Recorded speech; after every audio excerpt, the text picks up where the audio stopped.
Okay, so welcome back to the trading desk.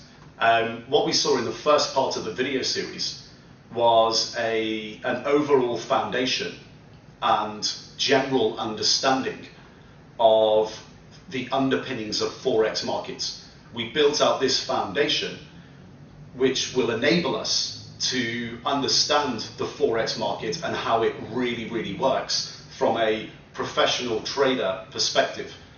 Building that foundation is basically going to help us in terms of our overall knowledge and understanding move on to the next level, which is to actually build out a systematic process that allows us to generate really high quality trade ideas in the currency markets, put those trades on and consistently make money as traders. So we looked at, for example, opportunity set, regimes, infrastructure and computational methods, both everyday basic computational methods that you will always be using in the Forex market, but also advanced computational methods as used by professional traders in order to gauge volatility and really interpret volatility correctly.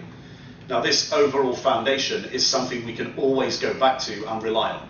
This is why we've done it first in the video series, so you get this foundation and you can always go back to it to brush up and always rely on it as a crutch to enable you to keep your head and actually make sure that you're consistently profitable in the markets.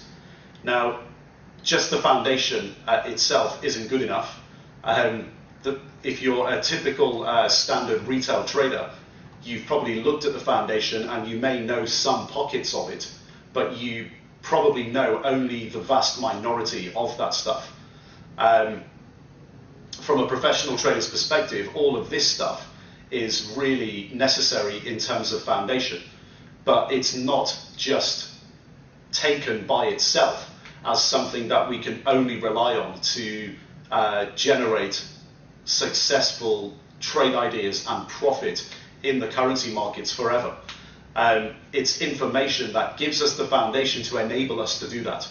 So now you can rely on this and make sure you keep going back to that area, the foundation, the first part of the video series. Make sure you keep going back to that in order to keep brushing up and keeping on top of things and what's going on and keep your head. Now we're going to move on to the systematic process, and this is where things get a little bit more interesting. Before we built the foundation, and a lot of it can be quite dry as we're going through it, but it doesn't matter if it's dry, it's just really necessary to understand. This is that type of stuff is going to save you a lot of money and actually make you a lot of money over your lifetime. Now we've got that foundation and knowledge and understanding of how the Forex markets really work from a professional perspective. What we can actually do now is build on that knowledge and build out a systematic process. And the systematic process is really built all on macroeconomic fundamentals. And you saw in the last video where we started looking at time horizons, that the time horizon of 1 to 3 months is exactly how a professional trader, hedge fund manager would approach the Forex markets in order to capture that volatility. Well, to capture that volatility, we have to get fundamental trend. And this is what the systematic process is all about in terms of building out trade ideas that are actually generated by fundamental drivers. So we can actually predict in the future the fundamental trend and then capture that volatility by capturing that trend. So let's go over to the computer screen and start looking at the macro fundamentals. The first thing we're going to do is go through the overall framework so you have an understanding of how it works. Then we're going to go into the next layer, the first layer of the systematic process, which is idea generation and drivers. And the first driver we're going to look at is surveys. So let's go over to the computer screen and I'll see you at the end of the video for a quick recap. Okay, so welcome back to the computer screen. Welcome to video number 7. we're going to start working now on micro fundamentals. And this is where things get a little bit tasty because we go into a lot of depth and we split everything up in terms of our systematic process into two main areas. The first one is endogenous driver analysis, and the second one is exogenous driver analysis. And what that means is basically we're looking at a country in absolute terms to begin with, so the endogenous driver analysis, and we need to look at something called the static or absolution principle. So what we're actually doing is looking at a country in its entirety in absolute terms, not relative to another country. So when we look at currencies, as you know by now, we can't buy one currency first without selling another. However, we can look at countries in absolute terms by analyzing their economy and parts of their economy that don't necessarily depend on the outside world. That's the endogenous driver analysis. And we also look at the exogenous driver analysis, and that's when we compare two economies to each other and the drivers within those economies that depend on each other. So let's kick off with our micro fundamentals, and we have to do first a little bit of groundwork. For viewers who have already seen the professional trading masterclass video series, so the PTM video series, which is available in the education section of the website, for viewers that have seen this already, you will understand that we use a systematic process across all asset classes. And in the PTM video series, specifically, we started at the top and drilled down. And specifically in the PTM video series, we drilled down through the stock market. So for viewers who haven't seen this already, in the PTM video series, our systematic process was made up of four main key areas. And this is in idea generation, followed by gatekeeping or the gatekeeping process, followed by risk management, followed by self-awareness statistics.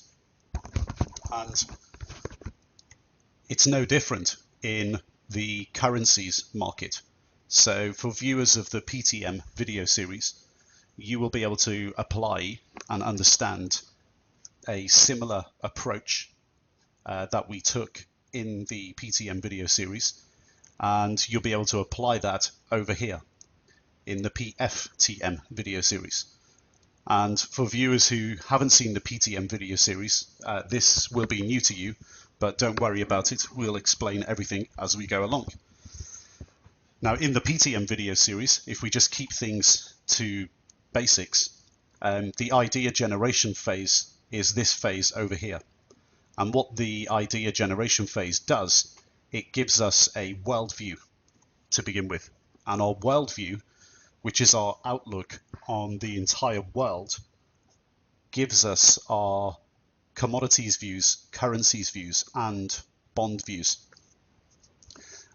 And then we went one step further in the PTM video series and went into the stock market and drilled down. Now, what we're doing here is actually combining a top-down macroeconomic analysis with a bottom-up microeconomic analysis.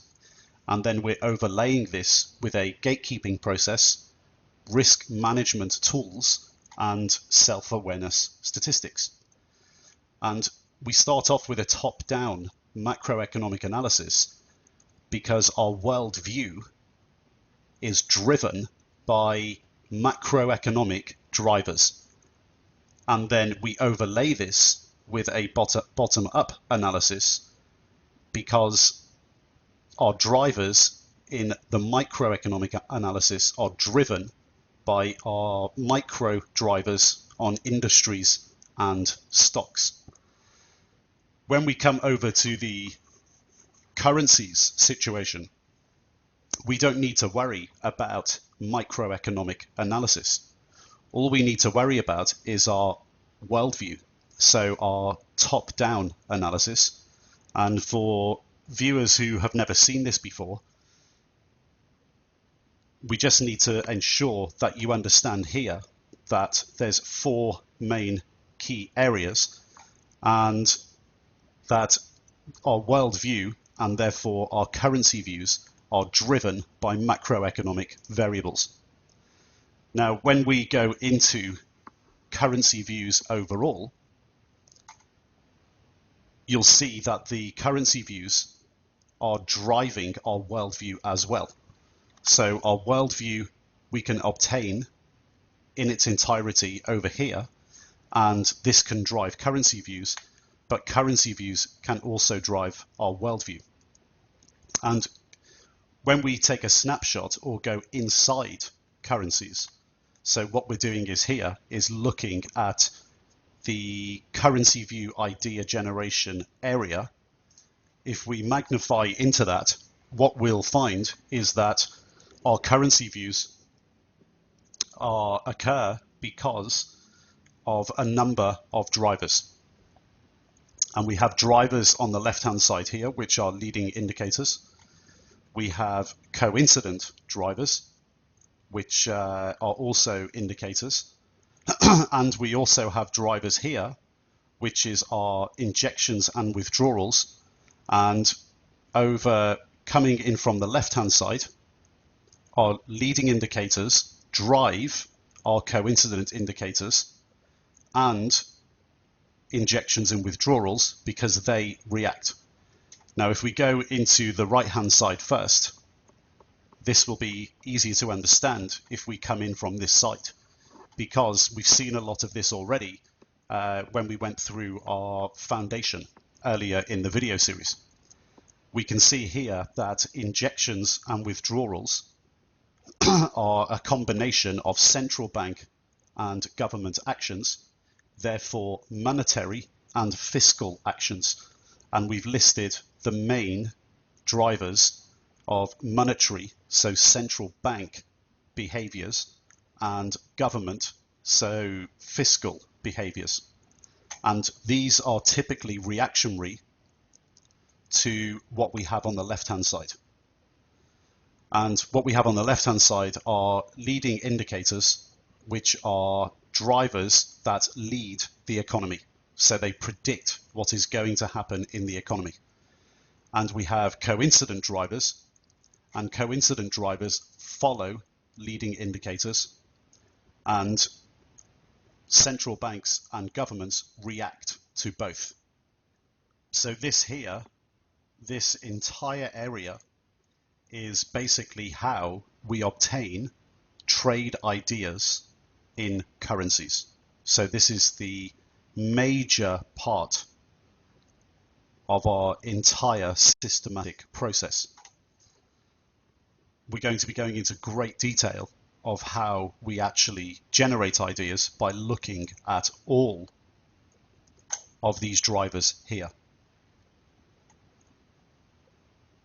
Then we overlay this whole process with the gatekeeping process. And the gatekeeping process is done for several reasons, which will be explained much later on in the video series once we've been through all of these drivers.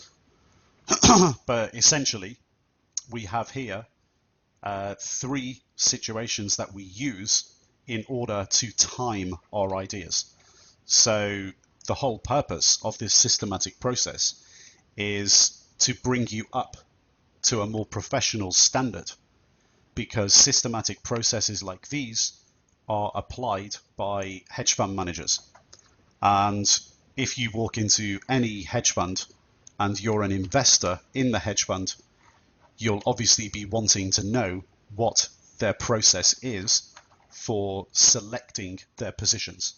And this is a typical systematic process that you would see at any major hedge fund in the world. In fact, if you actually go to them and as an investor ask them after you sign a non-disclosure agreement, you actually ask them as an investor to see the detail of their systematic process, they will actually give that to you if you're a pre-qualified serious investor. And you will see that when you look at their systematic process will actually be just a derivative example of exactly what you're learning here. And we have our idea generation up here and our gatekeeping here. Now, what we're trying to do here is become more like the hedge fund who use the systematic processes. And we've seen all the reasons why in previous video series, because they take a much more fundamentally driven approach. And all of these things here are fundamental drivers. So we get fundamental trade ideas. Then we have our gatekeeping process, which is all to do with timing. So we use indicators to time our trades. So once we have an idea, the idea is just an idea. It's not yet a trade. So what we're trying to do is actually turn it into a trade.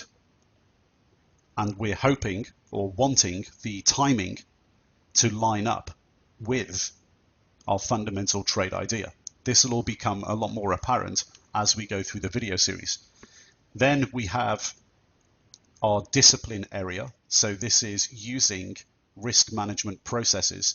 And we went through earlier in the advanced computational methods with Chris Quill, a distributions and ATR analysis of the Aussie dollar and the euro dollar. And from this advanced computational method of distributions and of ATR, what we discovered was that we have an input of volatility analysis that we can use in assessing within our systematic process. We can use this to assess both opportunities and risk.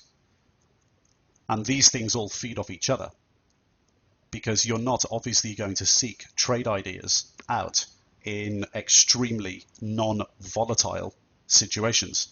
So we're going to be sticking to our tradable set. And then also within risk management, we have a bunch of risk management metrics that we apply to any sensible portfolio, any sensible long, short portfolio that has a time horizon of 1 to 3 months, because we have the evidence that the volatility that we're looking for is over a 1 to 3 month time horizon. This is when we actually have a portfolio. And here we have our self-awareness statistics that we're going to be looking at later in the video series. But now let's focus on the idea generation. And if we zoom in to our idea generation area, as mentioned previously, we have 3 main areas, and we have to try and really understand these areas and how they feed off each other. So on the left-hand side, we have what we call leading indicators. So these are drivers that lead the overall economy. And then we have coincident drivers. These tell us what is basically going on in the economy right now. And we have injections and withdrawals made by central banks and governments using, respectively, monetary and fiscal levers. And the way this works is pretty straightforward, and maybe a quick example might actually help you to fully understand how this actually works. So if we look at the left-hand side here, let's assume that we have an indicator that can tell us that in 12 months from now, the economy will grow at a 3% GDP rate, GDP growth rate, there will be 6% unemployment and inflation will be 3%. Well, what happens is that 12 months later, it's very likely that if there's a large correlation between our driver over here and what it actually predicts in the past, there's a very high probability that that's going to be the case, there or thereabouts. And central banks and governments react essentially to what is over here on the left-hand side because they are concerned about what's in the middle here. So if we just read through what's on the bottom of the screen here to understand this, central banks and governments are committed to affecting the coincident drivers. So this section in the middle here. And they do that through injections and withdrawals. Now, leading drivers predict what central banks and governments will do. Because they predict what coincident drivers will do, they also predict what the reaction is going to be. And the coincident drivers themselves lag the policy commitment from the central banks and the governments. So the leading indicator predicts what the coincident drivers are, therefore predicting what the reaction is going to be. And the coincident drivers lag both of them. So take a little time for that to sink in, because it's quite important to get the flow and understand how the economy actually flows. So this is basically information that is given to policymakers on a regular basis, and it's also publicly available.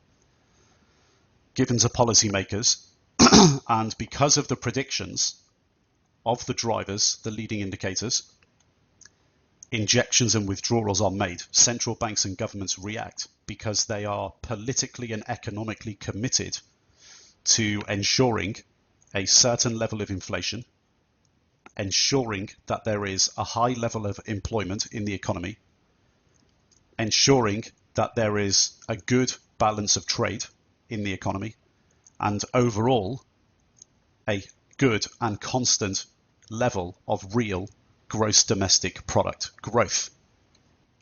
Okay, so we understand how this flow occurs, and we must always keep this in the back of our minds. We must understand what the leading indicators are in terms of drivers and how they predict. We must understand that these drivers here are reactionary, and we must understand that these are coincident indicators that don't tell us what's going to occur in the future, but give us a very good snapshot of what's happening right now and what these guys could possibly be doing in reaction to leading indicators that predict in the future what's going to happen here. So we keep this flow in the background and we understand the flow of the drivers. And what we do is first, we basically break down all of these drivers further into both endogenous and exogenous drivers. So what is this? Well, the endogenous driver analysis, and this is where we're going to start. The endogenous driver analysis is predicated on a static or absolution principle. So the word endogenous basically originates from the Greek word endo, which means coming from inside the system. And the word exogenous originates from the Greek word exo, meaning outside. So to produce, so referring to an act, an action or object coming from outside the system. And the value of a currency can essentially be affected by both internal and external factors, so both endogenous and exogenous factors. So what we do is we split up our driver analysis in order to generate fundamental trade ideas, so whether we go long or short a currency, in absolute terms. So in absolute terms, that is in endogenous. So in an endogenous sense, with an endogenous approach, and in relative terms. So we look at a country and we decide whether we go long or short a currency based on external drivers. And we basically combine the two analyses.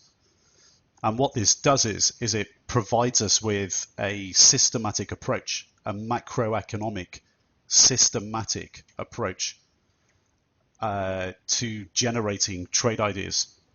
And this can be applied to any country or currency, so we can basically compare them to each other.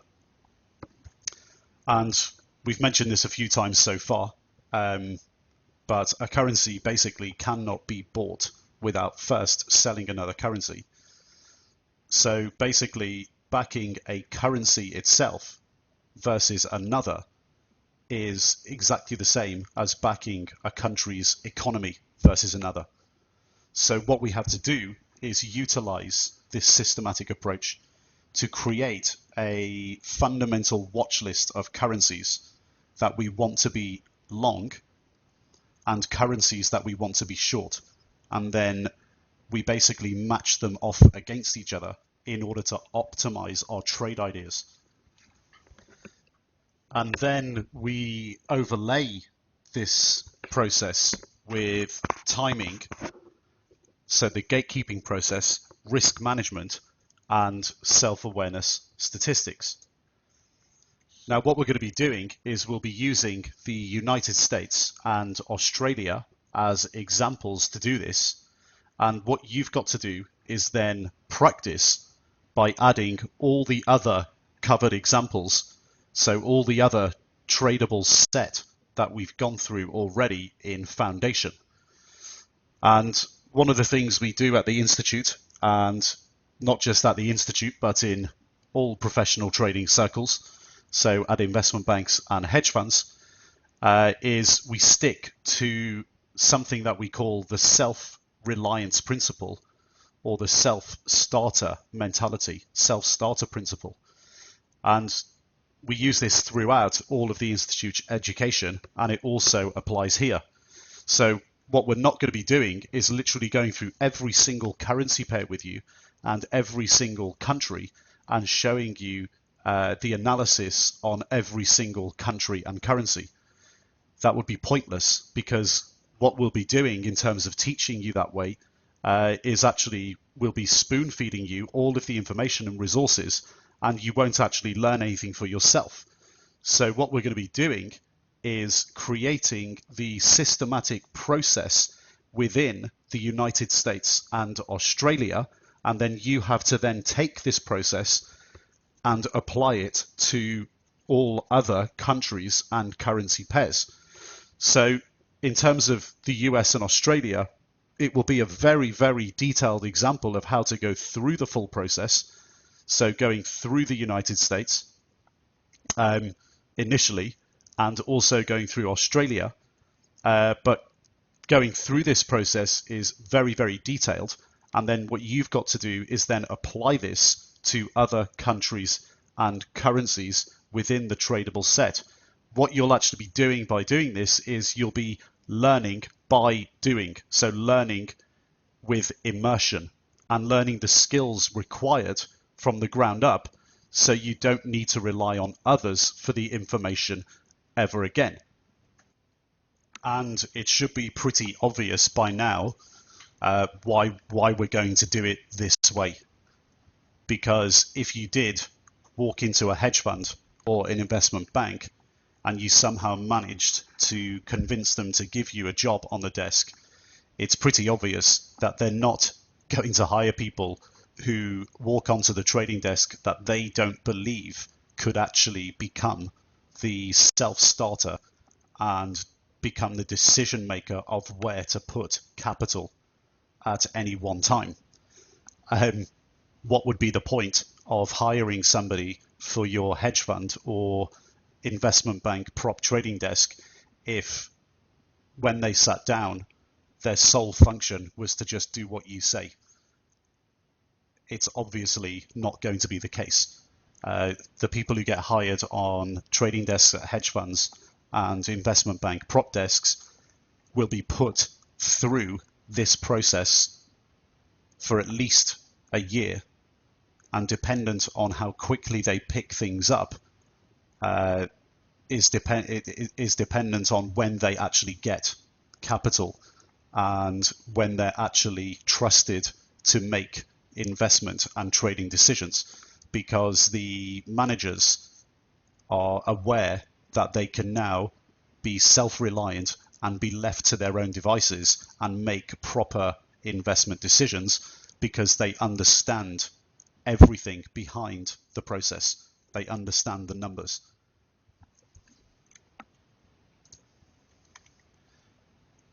So now, with the endogenous driver analysis and overall in macroeconomics, what you need to do is start thinking of everything, literally everything, in terms of injections and withdrawals into and out of the economy. So what do we mean by this? Well, let's have a recap. All things being equal, injections are inflationary and are intended to cause growth. Withdrawals are deflationary and intended to slow down or cool down the economy. But there is a caveat to this, and a caveat to this whole process. The perfect country literally does not exist. So if you're looking for the perfect situation to go long or short, just let me tell you now, it never exists, because the perfect country doesn't exist. What is the perfect country? Well, the perfect country in economics really is a country with high GDP growth, low inflation, 0% unemployment, and has a huge balance of payments surplus. Obviously, that situation cannot exist. And you'll see why as we go through the video series. There's always going to be something wrong with a country. So please remember that. And what we're going to do when we go through both our endogenous and driver analysis, we're going to look at each driver, whether that's a leading, coincident, or reactionary central bank government driver. We're going to be looking at each driver, and we're going to be assigning a score to that driver. And that score is going to be dependent on whether the driver gives us an inflationary or deflationary signal. And the scale we use is going to be from -10 to +10. And +10 is going to be the most inflationary, and -10 is going to be the most deflationary. And what we're looking for is fundamental highs and lows. Now, the best way, and probably the only way, to understand how this systematic process and scorecard works is to actually just get our hands dirty and do this. Once you get into it, you're going to start understanding how this, how the scorecard system actually works. So let's start with our first driver within our endogenous analysis. Let's start with surveys. And surveys, which are available globally, are basically leading indicators. They're indicators that lead the economy. And in each economic region, the only two participants of the private sector are businesses and consumers. So what really matters is the private sector, and it's made up of businesses and consumers. And what we do is we look at business and consumer sentiment in countries and economic regions across the world in order to gauge the likelihood of inflationary or deflationary conditions in the future. And by doing that, because these indicators are leading drivers, by doing that, we're actually predicting the future of what central banks and governments are going to do because they are concerned about the classic coincident drivers. So if you remember back to our idea generation flow analysis, we had leading indicators as drivers on the left-hand side predicting both coincident indicators and what central banks and governments are going to do, because central banks and governments are primarily concerned with the coincident drivers. And surveys are an endogenous driver because we're looking at the country or the economic region in absolute terms. So let's build into our major example here. And with surveys, the main question that we need answered all the time is if businesses and consumers are bullish or bearish on the future health of the domestic economy. So if businesses are bullish, they're obviously going to invest more in growth, and this is inflationary. And if consumers are bullish, they're going to spend more now because they are more confident of their future economic prospects, and that's inflationary. And if the opposite occurs, then obviously we have deflationary predictions. And what we're going to do here, and we're going to stick to our self-starter, self-reliance, non-spoon feeding principle, but we're going to cut you a little bit of slack.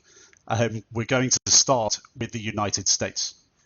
The United States is going to be our big example of the endogenous analysis. Now, obviously, this systematic process can be applied to any country in the world as long as you can get the data, but we're going to do it with the United States because it has the most data available and it's the world's reserve currency. So you actually have to know this stuff, and this is why we've included the United States as the major example of applying the endogenous analysis principle and the systematic process, because you have to learn what goes on in the United States because it's the world's largest economy. And having a view on the United States and the US dollar, so the world's largest economy and the world's reserve currency, having a view on them in absolute terms is absolutely crucial to all currency positions. So we have to find a balance here in the video series, which is to stick to this self-starting, self-reliance, no spoon-feeding principle. But at the same time, we do have to cut you a little bit of slack because we have to show you how the systematic process works. And the best way to do that is to show you with the United States, because it's the world's largest economy, it's the world's reserve currency with the US dollar, and the data is freely available. What that does for you is provide you with a template, which then allows you to apply the endogenous analysis as part of the systematic process to all other countries in the world. Okay, so let's start with the United States and start looking at surveys. And the first survey we're going to look at is the Institute for Supply Management, ISM, Manufacturing Index, or the Purchasing Managers Index. Viewers of the PTM video series will be well aware of this one. It's one of the most important leading indicators in the world, and it's released on the first business day of each month. And the release can be found here at the URL that's available. And basically the way this works is the members of the Institute for Supply Management and the Business Survey Committee, they receive a questionnaire each month that asks them to identify month-over-month changes for each index within the overall composite index. So the sub-indices make up the overall composite index. And basically the members are the largest 300 US manufacturing companies in the United States. And these questions relate to their business activity in the previous month. And they cover 5 areas with an equal weighting, and those 5 sub-indices make up the composite index. And it's really significant because it represents 20% of the US economy. So it has a 20% business contribution to gross domestic product in the United States. And it's the manufacturing sector. It's physical goods, real goods, bought and sold in the United States economy. Also, the reason why it's so important is because the data is really robust. It goes back as far as 1947, and because the data goes so far back, we can actually use it to correlate against other indicators in the economy and get a very good data set going back many, many years over many, many business cycles. And there is another driver that we're going to look at, which is the non-manufacturing index a little bit later. But the data in the non-manufacturing index only goes back to 2008. The non-manufacturing index represents the service economy within businesses. And because there's more historical data, we can fit the data over many, many years and many business cycles, and there's a higher confidence level in the correlations that we obtain between indicators. And the historical correlation between real GDP growth in the United States and the ISM manufacturing data going back to 1947 is around 85%. So it's extremely high and extremely good at predicting the future of the economy and also predicting what central banks and governments will do. And we can have a look at what the correlation between the ISM manufacturing index and real GDP growth actually looks like pictorially. And this is what it looks like. So what we've got here is a chart which shows the ISM data going back to the year 2000 and leading right up to the present day. And you can see the ISM data with the white line and the area under and above the white line is filled in to give you a sense of the magnitude of these moves. And the columns is real GDP growth on a quarterly basis. So a quarterly annualized number.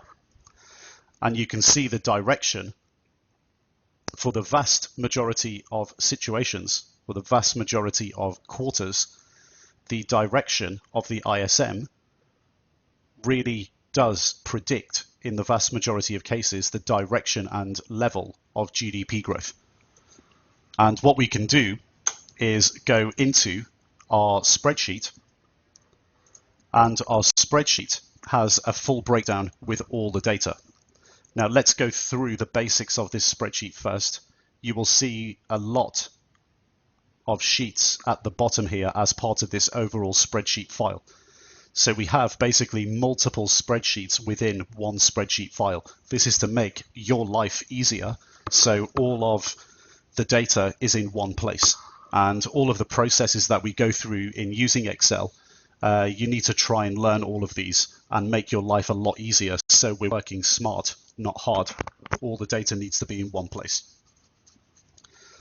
And right now we're on the ISM tab. And if we just run through the sheet from the left-hand side, the first tab we have here, the first spreadsheet, is the US endogenous score. We're going to be looking at that right at the end of the endogenous analysis. Here we have our sources. Our sources are basically where we're getting the information from. We also have cycles. So these are the recessionary periods in the United States since World War II. We have our GDP percent tab. This GDP percent tab is real GDP reported on a quarterly basis at an annualized rate. And we have all of our drivers that we looked at earlier all the way across our sheet.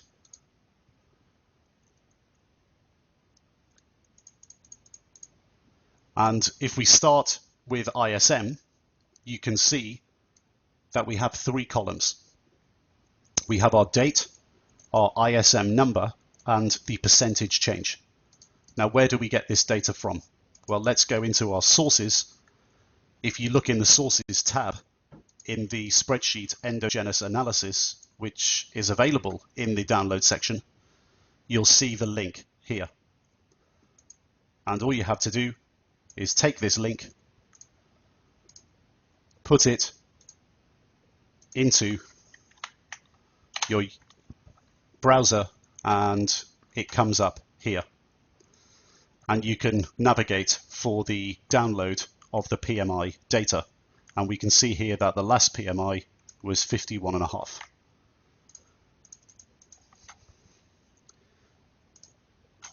So we've got the data here. Once you download the data, all you have to do is stick it in the sheet and work out the percentage change. Sorry, the nominal change. And the nominal change is the amount of points that the ISM has changed on a month-to-month basis, going back all the way to 1948. And if we scroll all the way down, we can see that it goes up to February 2015.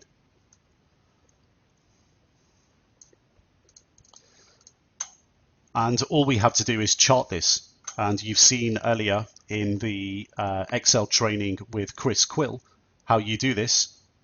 You select the cell, you go to Insert, and you form a 2D column.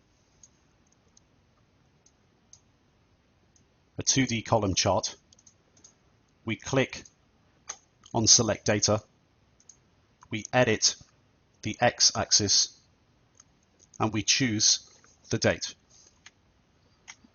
And we do Control-Shift down. We hit OK, and then we scroll back up, and our chart is now ready. Our chart is now ready to be changed into a line chart. And all we have to do to change the chart type is go to this area here after clicking on the data within the chart, click on Change Chart Type, and you can see at the moment it's defaulting to column. We change that to a line and we hit OK. Now all the information is there going back to 1948. You can play with the design, you can turn the background into black, you can turn the data and the text on the axes into white font. You can change the style of the font. You can change the minimum and maximum on the ranges. You can do everything. It's all very straightforward. But the basic principle is to get all of this on a chart so you can see this pictorially. And here's one we made earlier, which is the manufacturing index going back to 1970. And this is actually till 2015 now. And if you want to reference or zoom in on the dates, all you have to do is go to Format the Axis and you change the dates here. So you can quite easily change this to the 1st of January 1970 and it changes the chart. What you can also do is add in GDP. And if you click on GDP here, and we look at the data series of GDP, you can see that the cells that we're referencing are in a sheet called GDP. And right at the end of our data series, right across the tab, across here, we have our GDP annualized percentages. So we have them for ease, we have them at the beginning and at the end of the sheets, so it can save you scrolling across a lot of the time. And you can see the data going all the way back to 1948.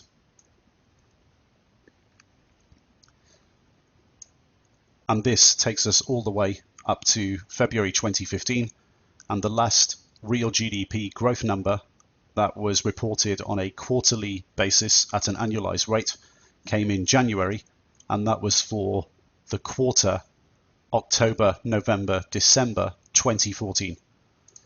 So if we just OK that, because we're just showing you where the data's come from, this is how we got the chart earlier that we looked at in the presentation. So we need to look at the ISM Manufacturing Index because it predicts what GDP is going to do. Now, if you want a much more thorough, in-depth analysis of the ISM, viewers of the PTM video series will understand that we go into a lot more depth of the ISM in the PTM video series than here. So if you want a more in-depth one, then you can do the PTM video series, obviously. Now, if we go back to the presentation, this is how the ISM is actually made up. It's made up of 5 key areas, and it's made up of new orders, production, employment, deliveries, and inventories. And they all get a 20% weighting, 5 areas, and when you add up all of these areas, you get the composite index, which is more commonly referred to as the composite PMI or Purchasing Managers Index. And what we really care about in currencies, as we've seen from the overall systematic process, what we really care about is our overall view on currencies themselves. We don't really care about the inside detail of everything inside the ISM. What we care about is the composite number. We care about the direction of the ISM, and we care about the magnitude of the moves on a month-to-month basis of the composite number. Now, in the PTM video series, we do go into a lot of depth into looking at sectors within the economy. So sectors that are growing and contracting.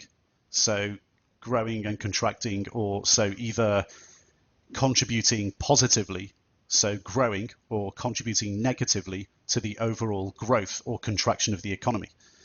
With currencies, the aggregate or worldview is more important. So the United States, as the world's largest economy, growing or slowing in aggregate. Is the world growing? Is the world contracting?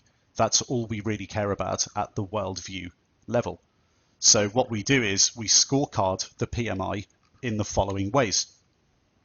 Now, when the ISM is above 50, this is an indication that the overall economy is growing.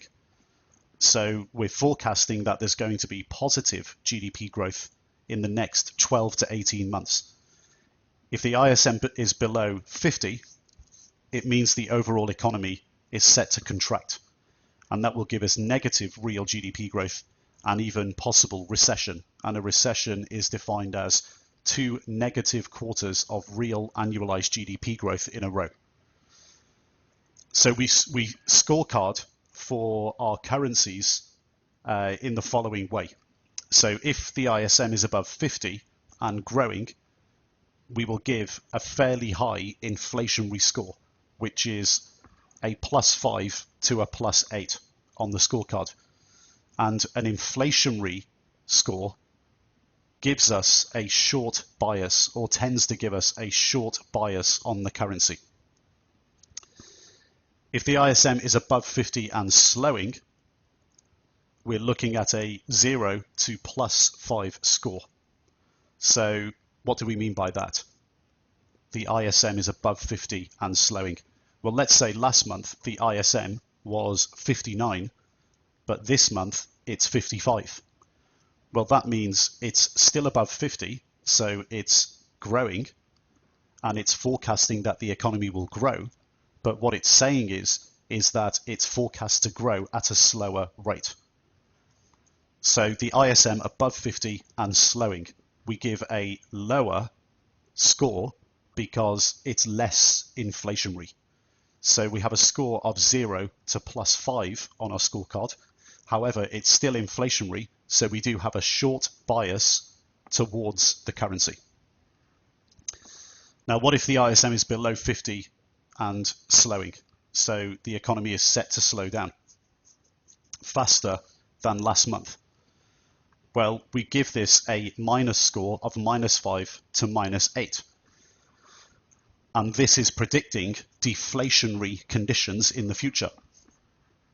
So we're predicting that in 12 to 18 months' time, the economy is going to have negative real GDP growth. And that means we're looking to have a long bias on the currency because deflationary conditions cause a currency to have the opposite situation in terms of inflationary conditions. So let's think about this for a second. If we have inflationary conditions, it means the purchasing power of paper money, as we've seen in the past, the purchasing power of paper money decreases because inflation is increasing at a rapid rate. So the purchasing power of money goes down. And if we have the opposite situation, we have deflation, it means that the purchasing power of paper money is actually getting stronger. It's going up. So we want to be long this currency. We want to own the paper. And in the opposite, with inflation, we want to get rid of the paper. We want to be short the currency. So that's a basic principle that we have to get used to. And as we go through the scorecards, this is something you'll always have to remember, because when we go through each driver and each scorecard, we do score everything based on inflation and deflation and decide whether we're going to have a short or a long bias. And whether it's inflationary or deflationary, we get predispositions or biases automatically from these scores. Now let's move on to some other situations in the ISM. So the ISM below 50 and growing. Now that means that it's reported below 50, but it's not as bad as last month. So let's say, for example, the ISM is 49 this month, but the month before it was 45. Well, we still score this as a negative, so 0 to -5, but we have a long bias and it's obviously still deflationary, but things are potentially getting better. They're not as bad as before. So like I said before, just doing this and understanding it and going through it gives you an idea of how we're scoring on our scorecards. And we're just really learning through immersion. So we'll just continue to keep going, and you should pick things up as we go along.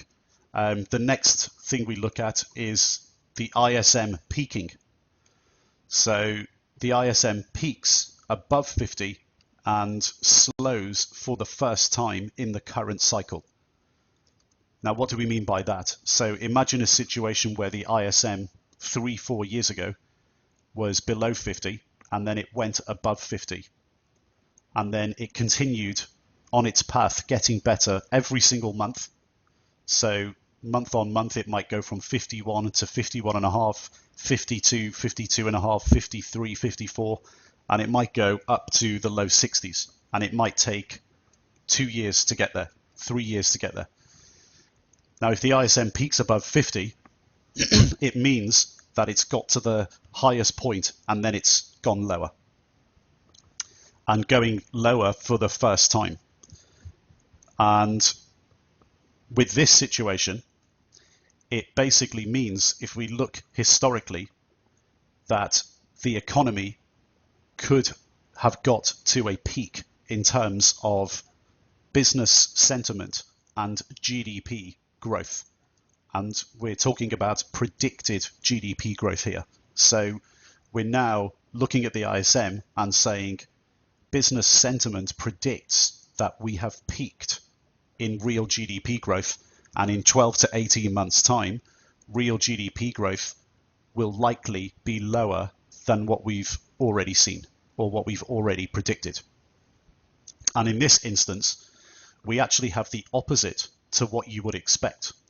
So we're actually at this stage predicting deflation because we've been through a very long inflationary period, and it means that we may have got to a level where we're now starting to cool down in the economy. And this can happen naturally, or it can happen reactionary. So it can happen because central banks and governments are reacting to it. So the principle to get here is that when the ISM peaks, things basically can't get any better. We can't grow faster than this rate. And if we can't grow faster, then the only way is down. The only way is deflation. And that's when we're basically entering a situation where we first start predicting deflation. So the ISM peaks above 50, slows for the first time, and we start predicting that there's going to be deflation in the future. In this instance, when we predict deflation, we always automatically have a long bias predisposition to the currency. Now, what about the opposite situation? So the ISM, let's say, is well below 50, but it's now turned around. It's troughed for the first time. So we have peaks above 50 and we have troughs below 50. So this could be the end of an extremely contractionary GDP period. And the ISM is predicting that in 12 to 18 months' time, that the economy may have bottomed in terms of its contraction. So now we're growing for the first time. We're predicting that in the future, the slowdown is either going to be less or we may even grow in the future. And for this, we actually have a short bias because now we're starting to see inflation coming into the economy and we start to score positively. And for this, we score a +8 to a +10. In the opposite situation, when we have a peak and we're predicting inflation with a long bias, our score is to have a -8 to a -10. So again, we're going through this and getting our hands dirty and really getting into it. So hopefully you're picking this up as we go along. But what we can do now is go over to the spreadsheet and just have a look at some of these cases. Okay, so let's go over to the endogenous analysis spreadsheet and start looking at how this really works with the ISM. So if we open up the spreadsheet, make sure we're in the ISM here, and we're looking specifically at this chart here. We're looking at the ISM going back to 2000, and the ISM value is on the left-hand side. We're going from 2000 up to present day. And we have on the right-hand side real GDP growth on a quarterly annualized basis. So let's have a look at the extremities of the ISM, so peaks and troughs. And you'll see here, let's start in the last business cycle, where we can see the ISM from 2003 onwards really growing aggressively. What was happening then? This was post September the 11th, 2001. The economy was in bad shape and the Fed was cutting rates aggressively and continued to cut rates, and business sentiment started to rise and there was a lot of inflation in the economy. And then we got to a peak here around 2004, and that's when the rate cycle turned and we started seeing rates going up in terms of managing the overall growth of the economy. We then saw business sentiment rise and then drop again going into the financial crisis of 2008. And you can see the next thing that happens, we drop into the financial crisis of 2008, where business sentiment goes very negative, and then we have a turnaround, And we have a positive ISM all the way up till 2012, where we get a few negative readings. And in 2013, we have a few negative readings as well. And when you look at all of this taken together, what we're doing is just looking at the last 2 business cycles. And we're comparing the ISM to GDP. And what we're trying to understand here is how the ISM can be read to predict what's going to occur in the economy.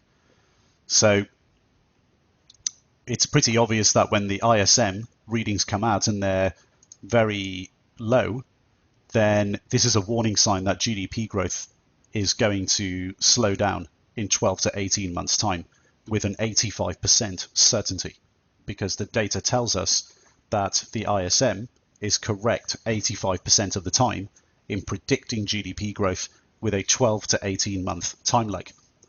And we can see here, let's see if we start at the peak of the last business cycle, we see in 2004 the ISM peaks, and we end up basically having a slowdown in GDP growth. And you can see this in the numbers.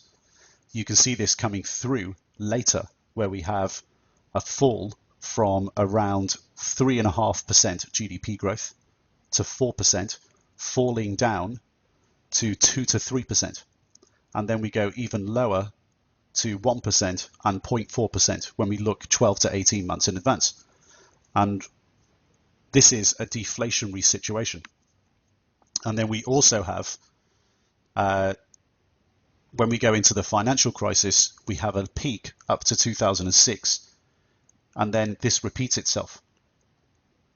We end up having a collapse of the ISM, and then as the ISM is collapsing 12 to 18 months ahead, we see negative readings of GDP numbers coming through. We then have a trough. 12 to 18 months later, surprise, surprise, we have positive GDP growth because we've gone through the 50 level. And then in the period later, GDP growth is reported to be positive. And we come to have negative readings here, and we get quarterly annualized rates 12 to 18 months later, a quarterly annualized rate that's negative. But what's actually happening here is the whole time the ISM is also affecting the actions of the central bank, the Federal Reserve.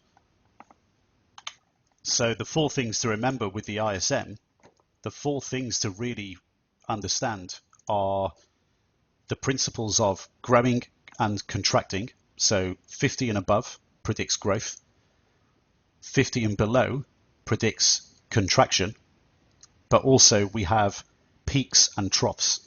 So the peaks in the ISM are when inflation essentially is extremely high and potentially out of control. And then we can enter deflationary conditions. Or we have the troughs where basically deflation has become so bad that it's a real threat to the economy and central banks are reacting to spur inflation. And then we have the trough where we get the turnaround. They're the 4 main things that we need to look at. Also, we need to look at the situations in between. So the situations in between are the major slowdowns, so the big slow trend. And also, we need to look at the major inflationary trends. So the major inflationary trend here, for example, in 2009 and in 2010. And you can understand that the things that were going on in the current business cycle back in 2010, 2011, 2012, all of these things were culminating into monetary policy responses from the central bank, which were attempting to create inflationary conditions. Now, if we go back to the presentation, it means we can start to understand this slide a little bit better, whereby if we look at the 6 cases, we have the ISM above 50 and growing. We tend to have a short bias, but the scorecard is not extreme. So we're looking at medium to high conviction on our scorecard. So we're scoring a +5 to a +8 on the inflationary scale of 0 to +10. When the ISM is above 50 and slowing, that is actually an inflationary bias, a short bias to the currency, but with very low conviction. The ISM below 50 and slowing is -5 to -8, so a medium-sized conviction on deflation. And the ISM below 50 and growing is still deflationary, but we have a lower conviction long bias. Now, when we enter the peaks and the troughs, these are extreme situations. So when the ISM peaks above 50 and is slowing for the first time, or may have peaked, we have to be very cautious because there could be deflation around the corner. And for this, we actually score an extreme long bias, because if we've peaked, then deflation could be a real surprise to the world. Now, if the ISM troughs below 50 and is growing for the first time, so we're potentially getting less contractionary, this is also an extreme scenario. And in this scenario, history tells us that predicting inflation is the right thing to look at, because inflation is likely to come around the corner. So we look at the extreme situation and we start predicting that inflation is going to come back into the economy, and then we have a short bias towards the currency. So we have a scorecard of +8 to +10. So like I said earlier, we're going into this, we're getting our hands dirty, and we're looking at the data straight away to try and really understand how this works. And we're doing this in practice, so learning through immersion. Now, if you want to look further into the ISM Manufacturing Index, you can obviously go online. It's all publicly available information. You can download the data yourself. We've given you the link there to the ISM. You can play around with the data. You can look at the makeup of the ISM. And if you want to really apply it to stock markets as well, you can go into the sectors, and we teach you this in the PTM video series. And everything's linked, really, because your worldview on currencies being dictated by currencies is also dictated by the stock market itself. And all of these things are linked, so it's always a good thing to do to further your education. But right here, right now, we just assume that we don't need to go into the nitty-gritty detail of the ISM. What we need to understand is just the headline number. And we need the plain vanilla situation of whether we're growing, whether we're set to contract in the future in terms of GDP growth. We need to know whether we are at a peak or a trough, or we've come from a peak or a trough. And we need to know the rate at which we're growing or contracting. And the ISM, the report on business, the PMI, it's overall one of the most important leading indicators in the world for professional traders. And it's because historically the ISM has predicted US GDP with a 12-month time lag with 85% accuracy since data began. And the great thing about the ISM is that because of the accuracy in predicting US GDP, it also has a very good indication of whether global GDP is set to grow or contract, because the United States is the world's largest economy. So what we do is we use the ISM as a guide to the overall medium to long term absolute fundamental currency direction for the US dollar.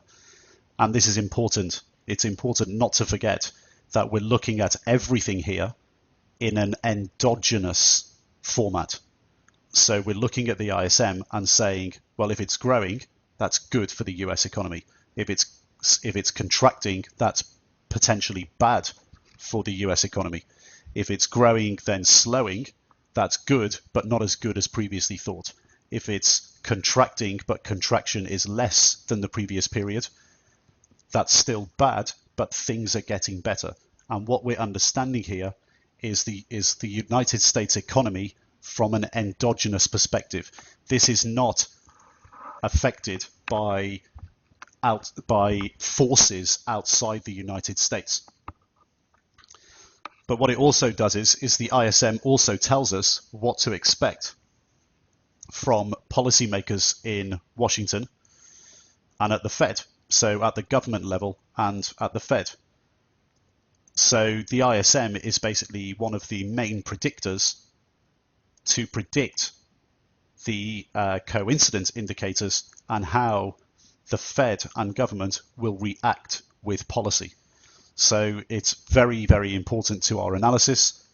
It's a great start in our overall endogenous analysis, because once you get the principles behind understanding how we scorecard the ISM and what the ISM is all about in terms of predicting inflation and deflation, once you understand that, this analysis, you can understand how we start to build out looking at other drivers and how those other drivers are analyzed in order to work out what's happening in the United States and therefore what our view is on the US dollar.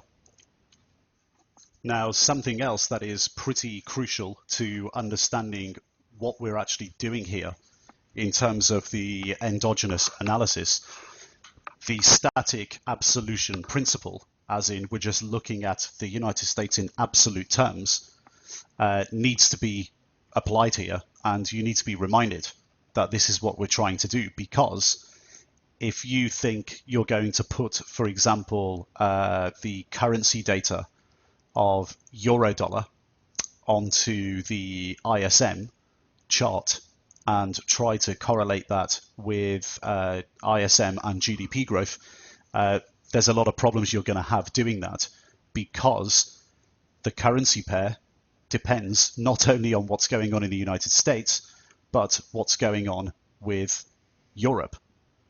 And it's a relative situation that you're looking at when you look at a currency, because again, you're looking at buying one currency and having to sell another in order to purchase it. And the value of a currency pair depends on the relative situation in terms of economics between the two countries. And this is exactly why we split up the analysis in our systematic framework as professional traders into endogenous and exogenous analyses. And then we combine the two, because what we want to do first is get a total understanding of what's going on within the United States and all the drivers for the US economy that are not affected or do not affect what's going on outside the United States. We get a snapshot of the United States in absolute static terms. And that's really important to understand, because it's a fallacy to go out there and look at Eurodollar as an example and try to predict the US economy based on the value of the Eurodollar. You're going to get into all sorts of problems doing that, because it's a relative situation. If Europe is great and the US is great, when we add that together, what does that mean for the US economy? What does that mean for whether we should be having a long or a short bias in Eurodollar? What does that mean for the European economy? Well, it's a very muddled approach. What we have to do first is look at the United States, figure out what is really happening with this economy, scorecard it very objectively without having any outside influences, and then combine this with an exogenous analysis. And the exogenous analysis is where we compare it to another country. So let's start continuing to go through with the endogenous analysis, and this whole situation will build out for you, I promise. It's a lot of information to go through, but we have to try to, as retail traders, we have to try to get up the curve and become much more professional in our approach and take the same approach as professional traders and hedge fund managers. We need to get up that curve and build the systematic process out. So just try to understand these principles that we're going through. The absolution principle is a little bit tricky to understand, but again, we're just going to continue to go through this, force our way through the video series, force ourselves to understand the basic principles, and hopefully these principles will stick and the systematic process will stick with you, and you'll start to really understand the dynamics of this. Okay, so that just about covers the ISM Manufacturing Report on Business or Purchasing Managers Index. In terms of our drivers, let's have a look at our next driver. So now we're going to look at the ISM Non-Manufacturing Index, or the NMI, which is also known as the Services PMI. So we're not looking at the manufacturing sector now in the US, we're now looking at the services sector. And all you have to do is go into the endogenous analysis sheet here, and you can see we have our ISM analysis there. And we'll just delete that. What we're doing is we're going into our NMI sheet at the bottom here, the non-manufacturing sheet, and we do pretty much exactly the same analysis with the non-manufacturing index as we did with the ISM manufacturing index. Now, if you recall, we have our sources over here, and our business sentiment for the non-manufacturing index, the NMI, is exactly the same source, the ISM website. And we go here, we find our NMI page, and we just follow the links to look for the download. So in your own time, have a look through the website, get hold of the data, and you download into the NMI tab. Also, just quickly to cover, we have all our drivers here as well. So all the endogenous drivers that we're going to be looking at as we go through the endogenous analysis. And in the NMI sheet, you'll see that we've got the date,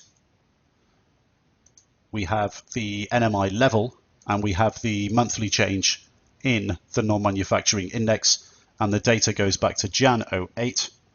And if we scroll all the way down, we can see that the last piece of data came to us in this spreadsheet in February 2015. The level was 56.9 and the change was 0.2 of a point positive. Now, if you want to continue adding data into the ISM and the non-manufacturing spreadsheet, all you have to do is just add the next line, and you change the dates and data on the charts by going to select data, and series 1 is in this instance the NMI, and you literally just change the data to 88. And if you want to change the date,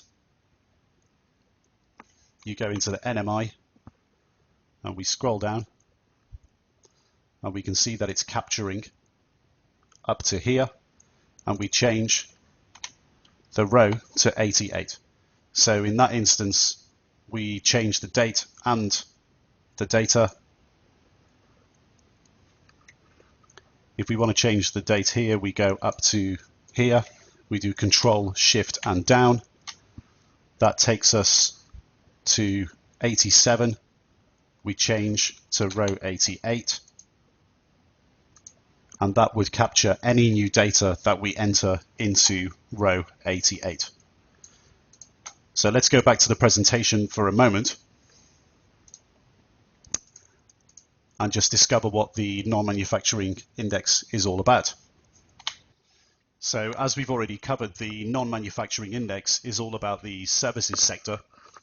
The report, the preliminary report, comes out at the beginning of each month. So there's 2 reports each month, a preliminary report that comes out at the beginning of the month, and a final report which is published towards the end of the month.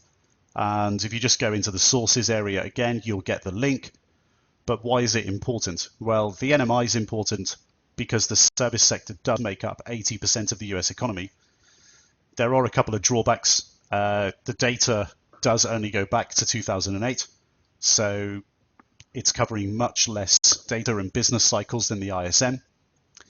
So we can't have as higher levels of confidence in the NMI as the ISM does.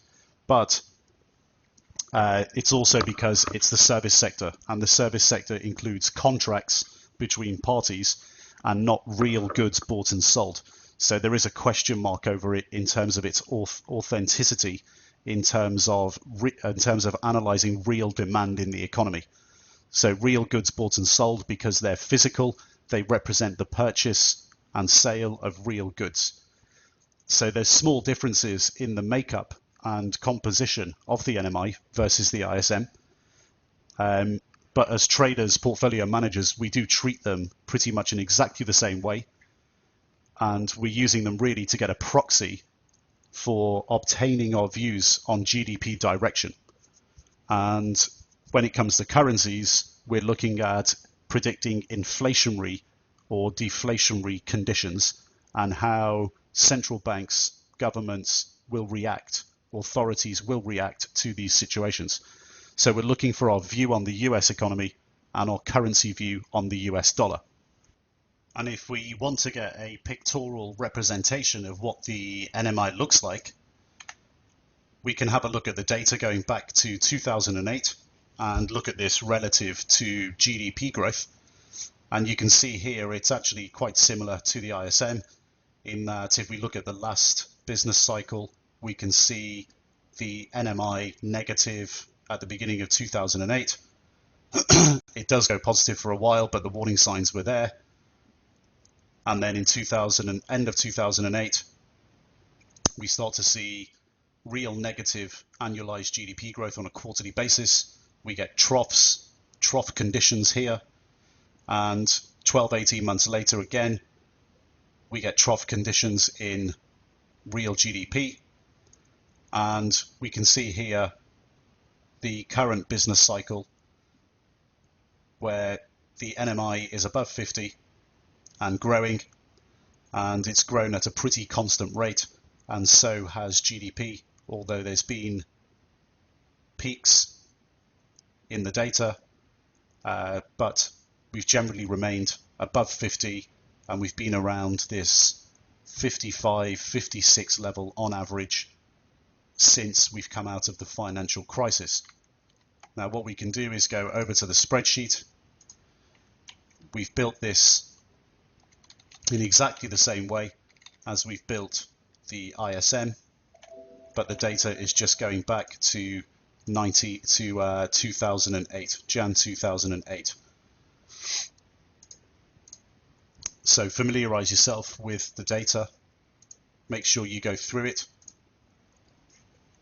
The NMI is slightly different to the ISM in terms of its makeup.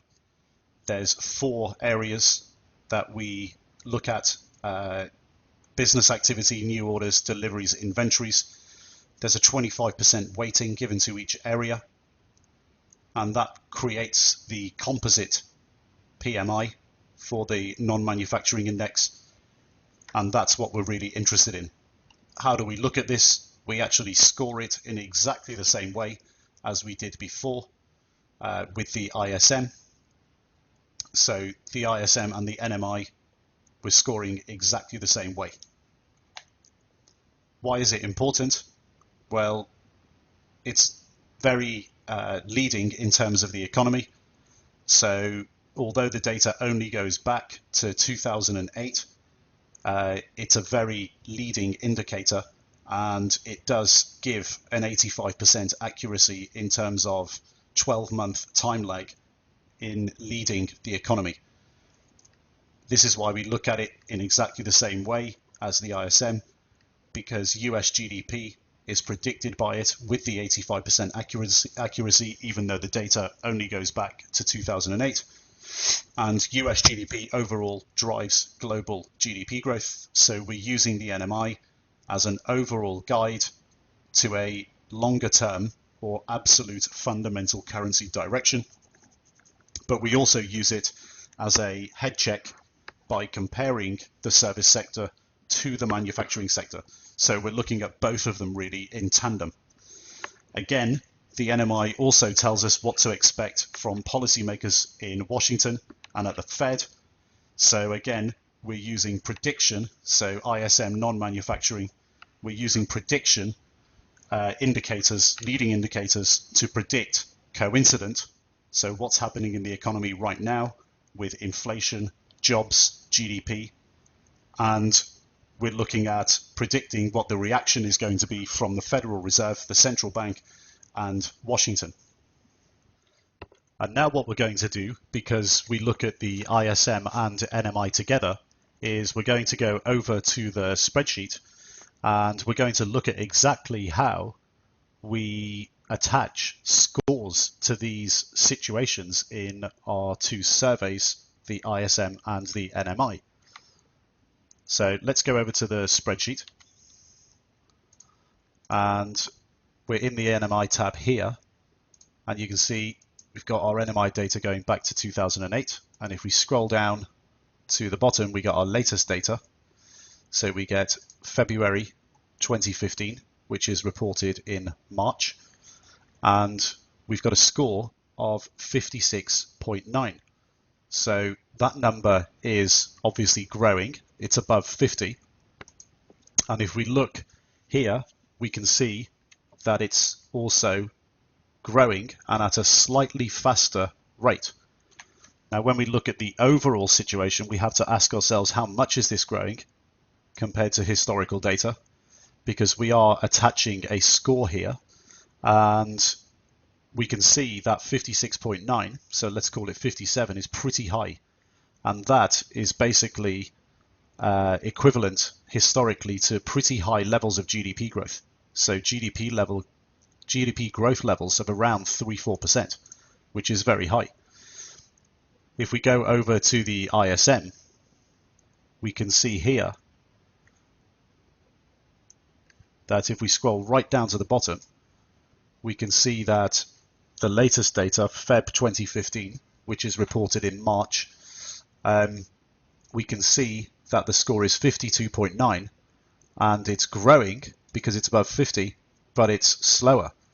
And you can actually see, if we look at the trend here, looking back, we can see that only 4 or 5 months ago, the ISM was at a level of around 57, 58, and it's been slowing down ever since.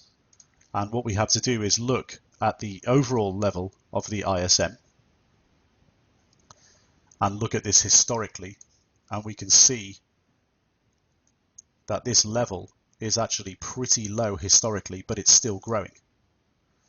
Now, if we go back to the presentation here, and we look at our analysis that covers both surveys, for the NMI, we've got a situation where the number is pretty high historically, and that's obviously growing at a rate above 50 and pretty high and growing faster. So we're going to have to score this quite highly. So we're looking here in the +5 to +8 range. But for the ISM, we've got a situation where it's been slowing down for quite a while, and it's quite a low rate historically, but it's above 50. So around 51, 52. So we need to be scoring this around here, and taken together, we end up with a situation in our scorecard where if we go into here, we'll be putting the scores into our table. Now, we're going to come onto these much later in the video series, but for now, basically just accept that we're going to go through the whole process, and then we're going to look at all the scores at the end. And the sources table is very similar to the US EndoScore table, except we have a few extra columns in here that we're going to be showing you later, which basically has all of the scores for everything in them. And what you can do is change these over time yourself. So let's go back to the presentation. So just a quick rundown before we continue to build out our endogenous process. What we've done here is we've looked at two very important surveys in the United States with the intention of predicting what's going to happen in the US economy in 12 to 18 months' time.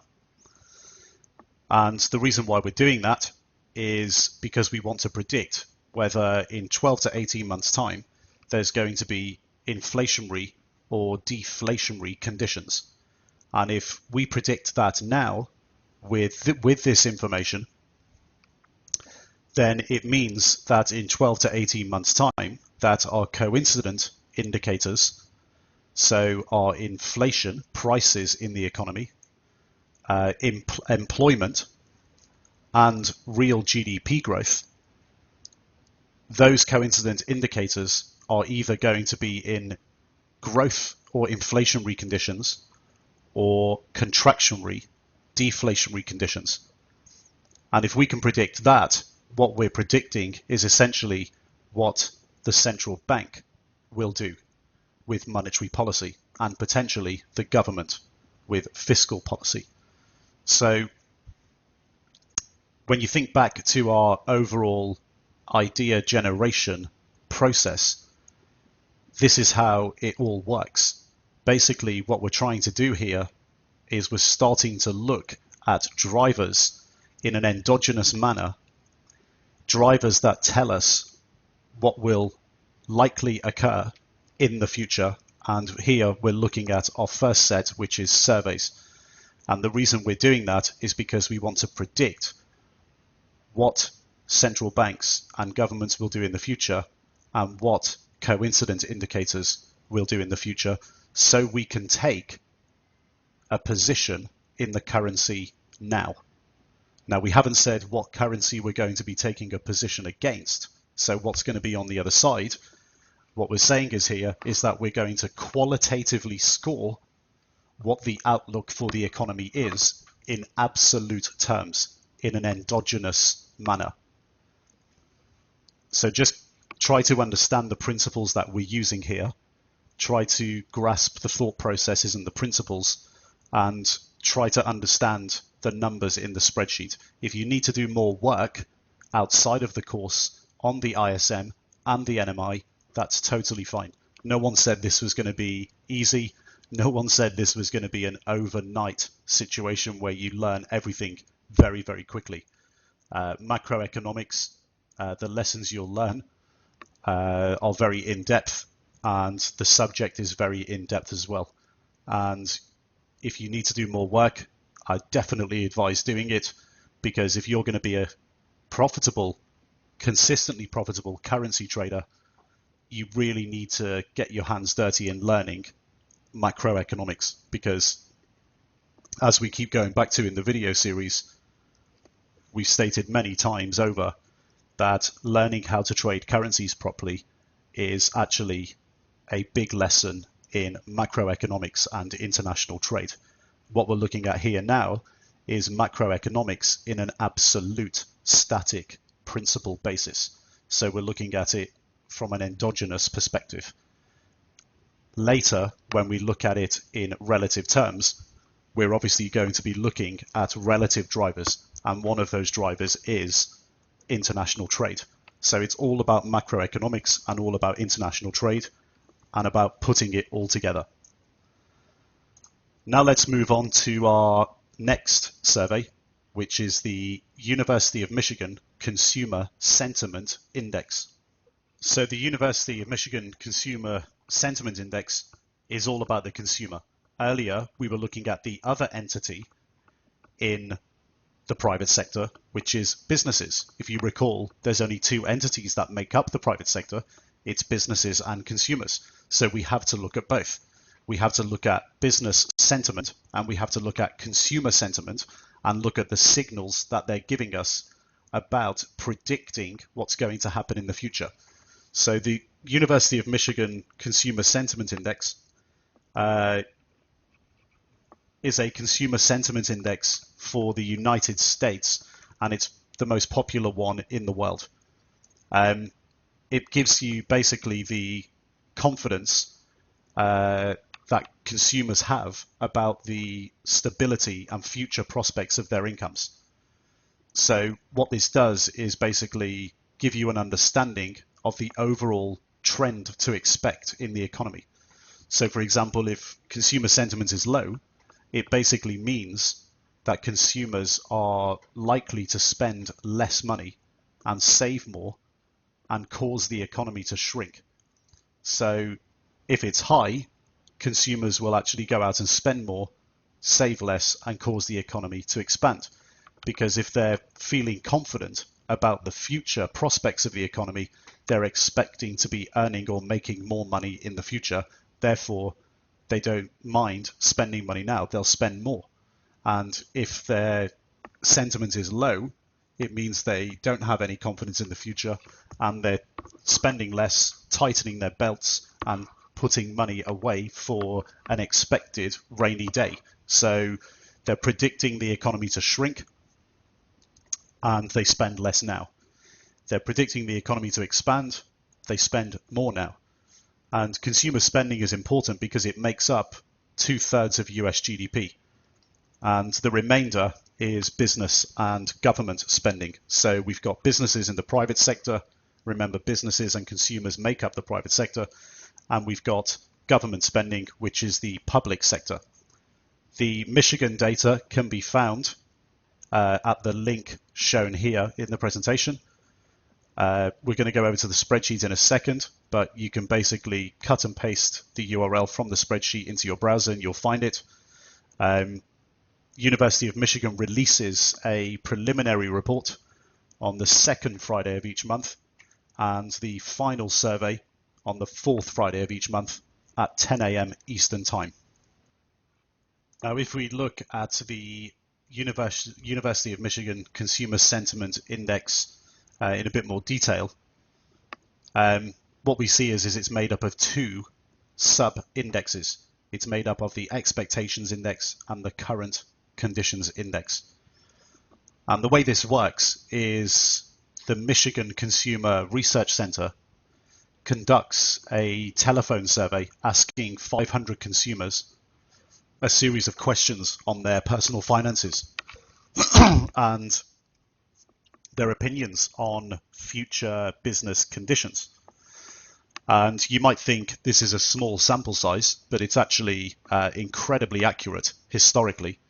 The Expectations Index is the questions that they get asked on their expectations of future business conditions, and the current conditions, they get asked about what their thoughts are on the current business conditions and current personal finances.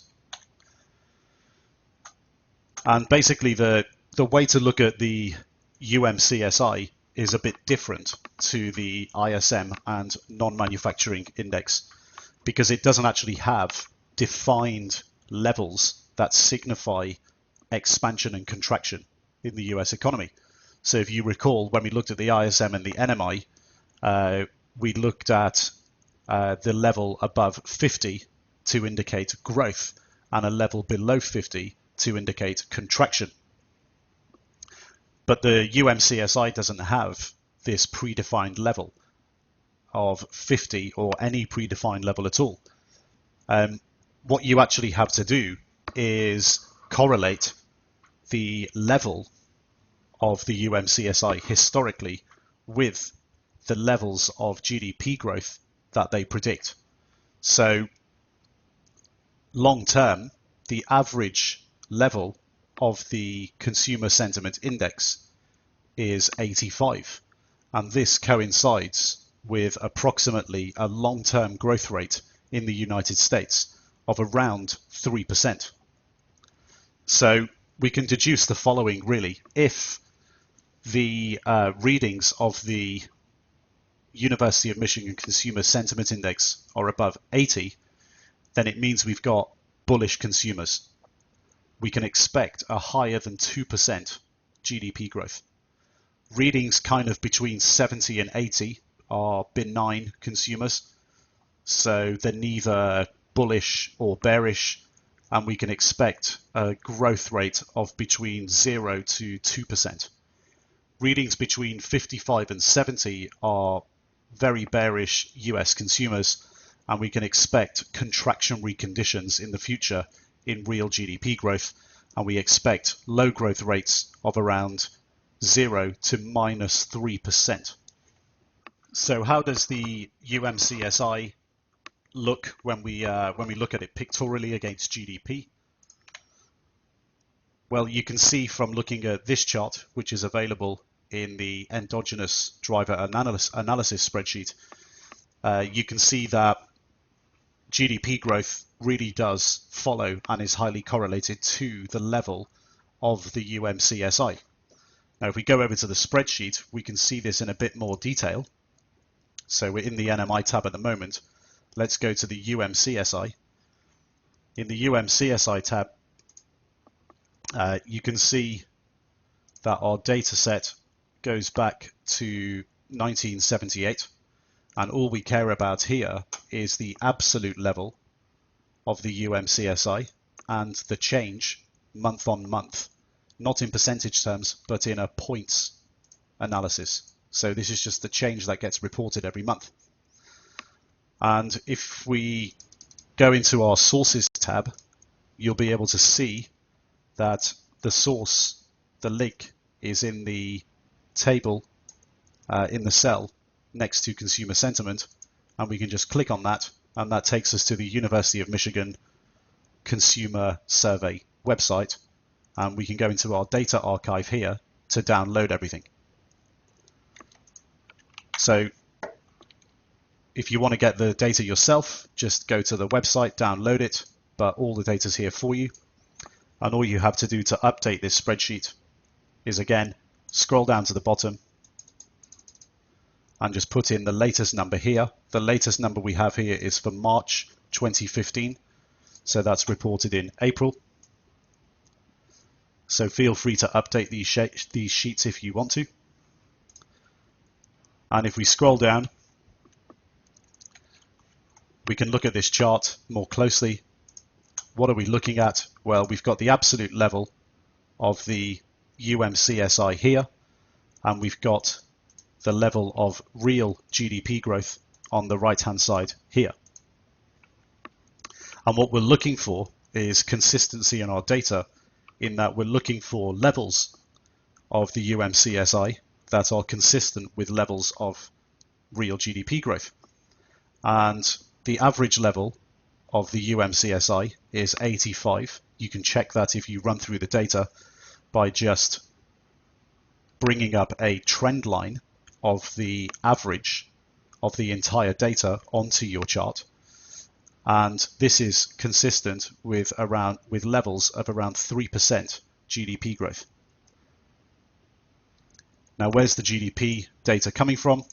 If we go onto the chart and select the data, reference the GDP data here, and if we just click into edit and highlight it, you'll see that it's coming from the tab GDP, which is all the way on the right hand side of our spreadsheet file.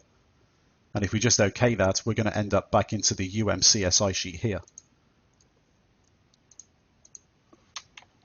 And we know how to draw these charts. Basically, we're just referencing this data. We're going insert, and we're choosing our 2D chart and turning it into a line, and then adding our GDP data onto it.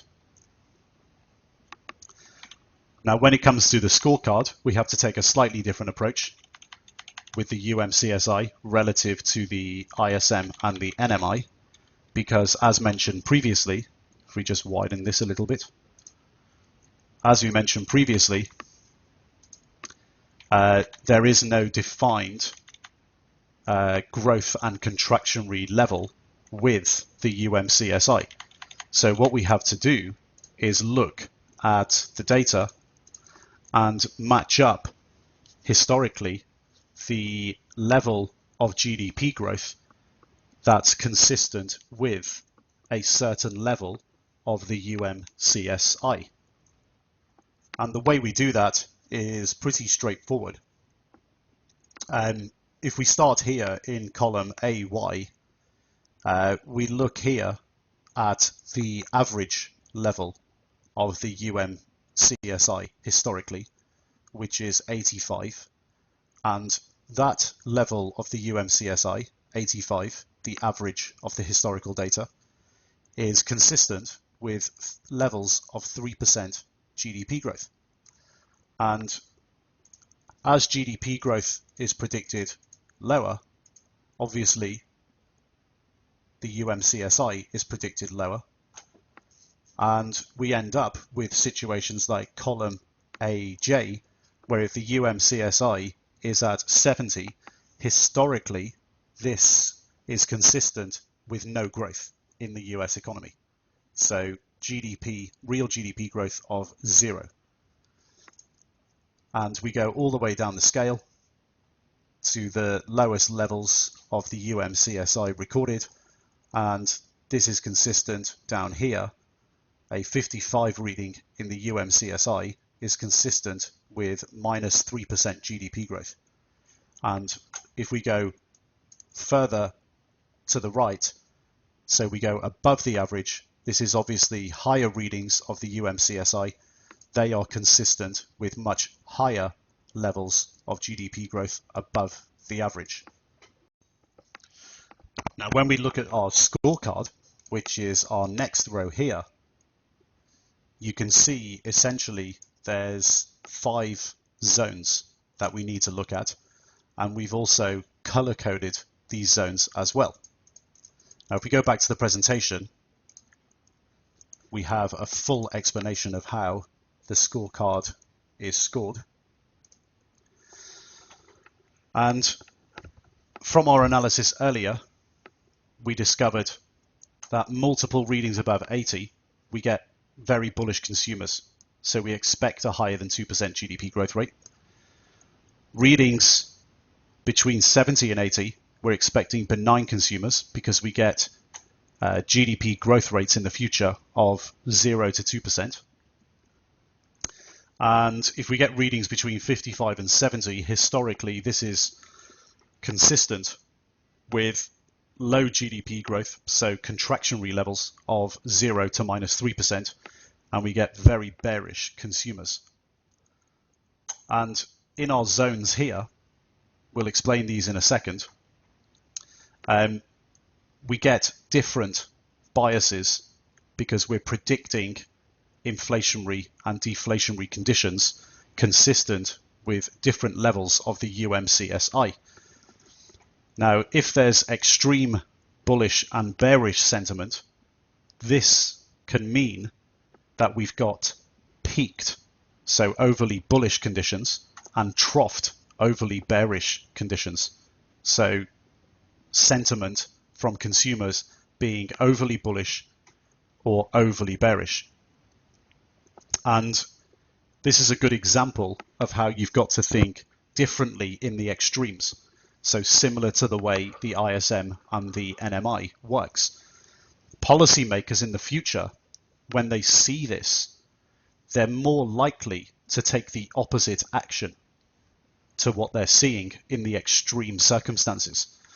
So for example, if we get multiple readings of the UMCSI up here, what's likely to happen is that central authorities like the Fed, the central bank, are going to look at this and they're going to come to the conclusion that the economy is potentially overheating. And this is extremely bullish sentiment. So what we could, in fact, be predicting here is that in the future, we're going to get deflation because it can't get any better. It's peaked. And then in the opposite situation, we have a sluggish economy where we do actually have really bad conditions, but the case is extreme.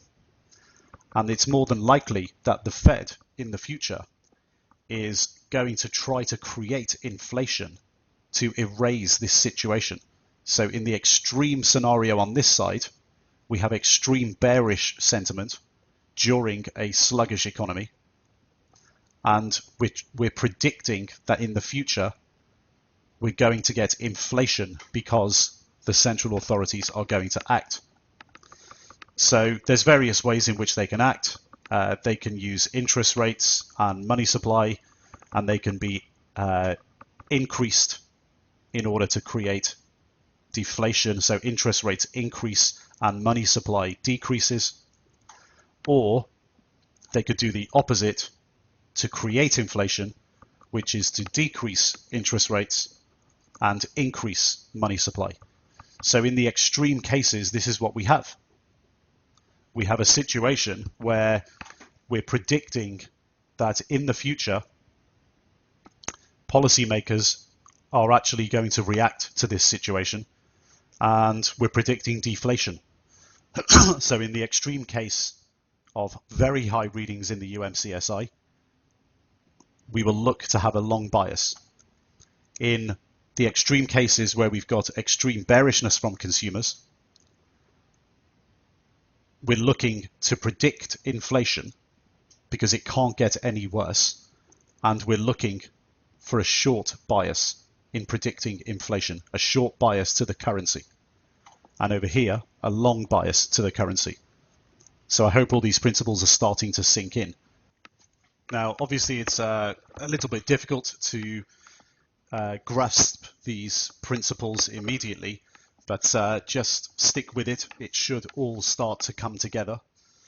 If we look at how we scorecard here, how we break everything down, we've talked about the bearish and the bullish situations at the extremes. So at the bullish extreme, we're looking to have a long currency bias because we're expecting a tightening policy from the central bank, the Fed.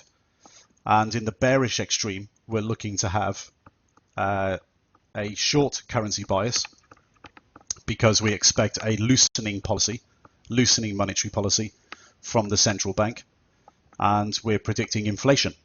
So what about when we look in the range that's within the extremes? So we're looking at the range from 63 up to 95.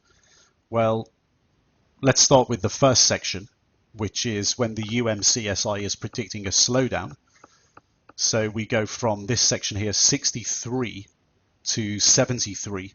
So we're looking at levels of GDP that are extremely low and almost zero. And the way we score that situation is that it's pretty deflationary, because once we start dropping below 1% GDP growth in the United States, we've got basically deflationary conditions. The economy is under threat, and we could actually be going into a contractionary situation. So the way we score things here is that we use a sliding scale from 0 down to -10, and we have a long bias because we're scoring for deflation. We have a minus number on a sliding scale, and you'll notice that what happens is we're getting longer and longer the currency in terms of conviction, because deflation is becoming more and more. But the principle here is that when it becomes extreme, we have to be prepared to flip in our analysis.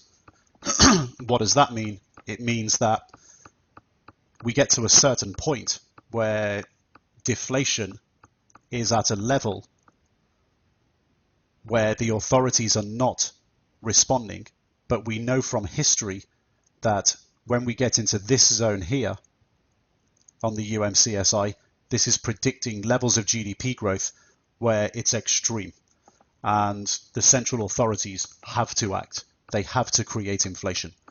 So we have to be prepared to flip in our bias from being from predicting deflation and having a long bias to predicting inflation, because we're getting to extreme levels. So we tend to have a long currency bias when we start dropping below 73 around the 74 level on the UMCSI, because this is going to predict very slow GDP growth and even negative GDP growth. But when we get to the extremes, we have to be prepared to flip, because this is when central authorities are forced into doing things because they have to keep the economy going. So what about the opposite situation? So when we are predicting growth, so when we're looking at this level here from 76 up to 95, well, the same principle applies. We kind of have normal conditions here. So we're scoring on a sliding scale, but the increments are in 0.2 in GDP growth.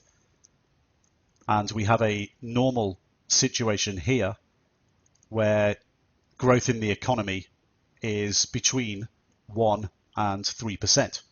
And we score much lower on conviction here than when we score on our sliding scale here in absolute terms, because these are normal conditions. And the extreme condition is when we get up here. And as we get more and more extreme beyond the average, we get more and more higher scores for inflationary conditions, where we have to have quite an extreme short bias in the currency. But then similar to the left-hand side, when things get extreme, we have to be prepared to flip, because history tells us that when we get into this zone here, where the UMCSI is reporting above 95, and we're predicting extreme levels of GDP growth, the central authorities will act to cool down the economy. So we have to understand these principles, that when we scorecard, we have to predict inflation and deflation, but we also have to predict from our data that historically central authorities will act if they have to on the extremes. So we tend to have 4 zones where we have a long bias in a deflationary condition, a short bias in an inflationary condition, but when we have extreme deflationary conditions predicted, we have a short bias because we're actually predicting inflation. And when we have extreme inflationary conditions predicted, we actually start predicting deflation because it can't get any better. And central authorities will have to intervene because they don't want it to get any worse.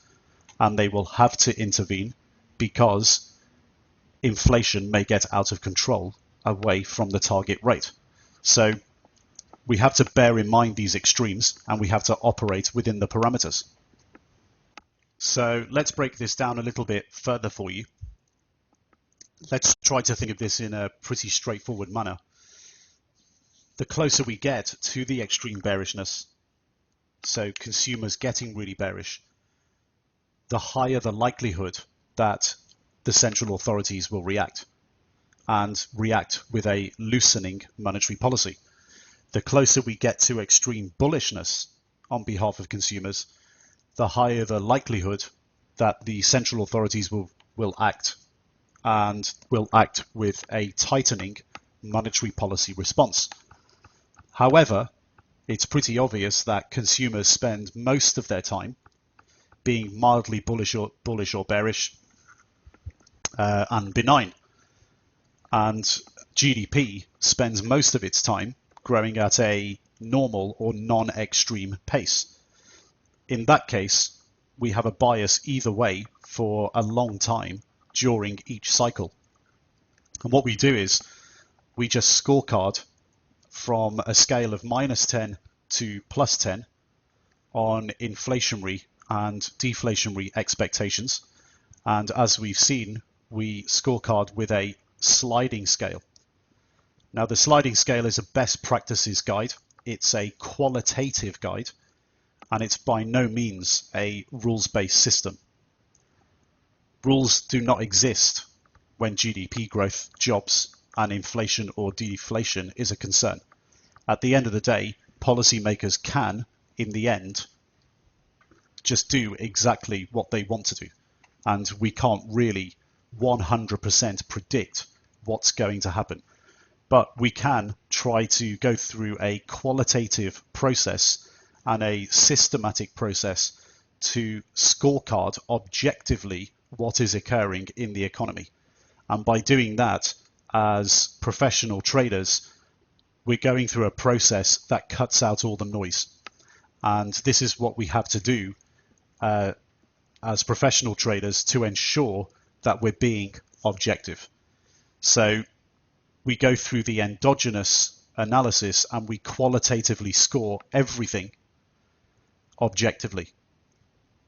And why this is such a good process is also because it's adaptable, and the inputs to the overall systematic process can be added to, they can be changed, and as time goes by and different economic conditions occur in major cycles, we can qualitatively tweak the model. And this is what professional trading and investing is all about. It's creating objective systematic processes that are adaptable to future economic conditions. So we don't have a rigid rules-based system. It can actually perform and mold over time. Now we're going to move on to our next economic number as part of our surveys. We're going to move on to building permits, or the Census Bureau's monthly report on building permits.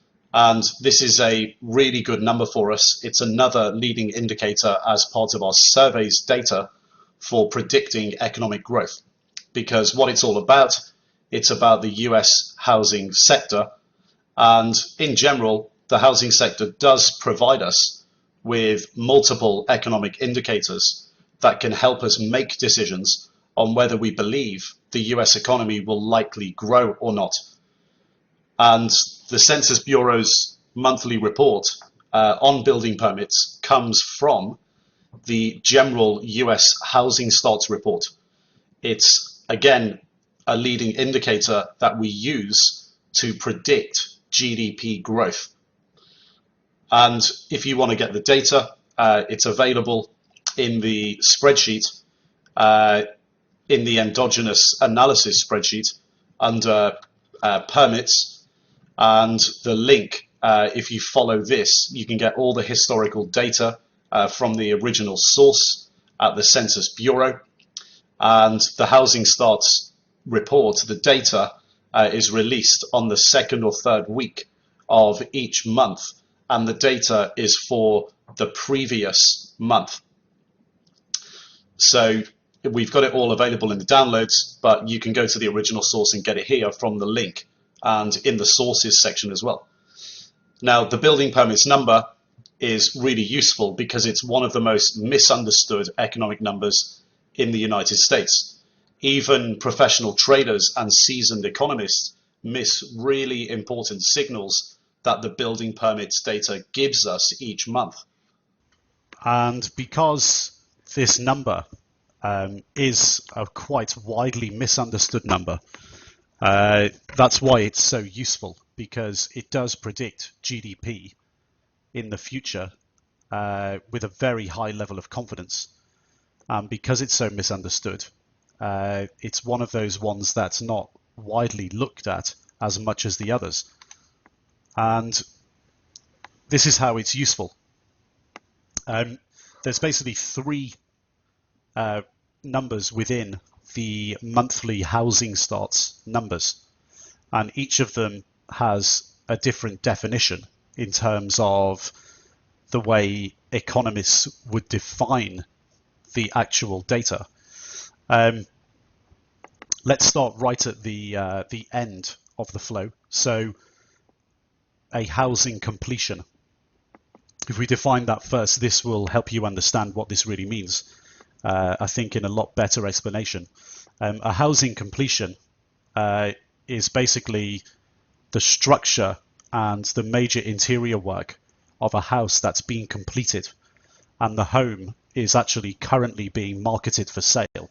So housing completion in the housing starts report is a house that's done and is gone on the market. So all the structure and major interior work has been completed and the home has been put on the market.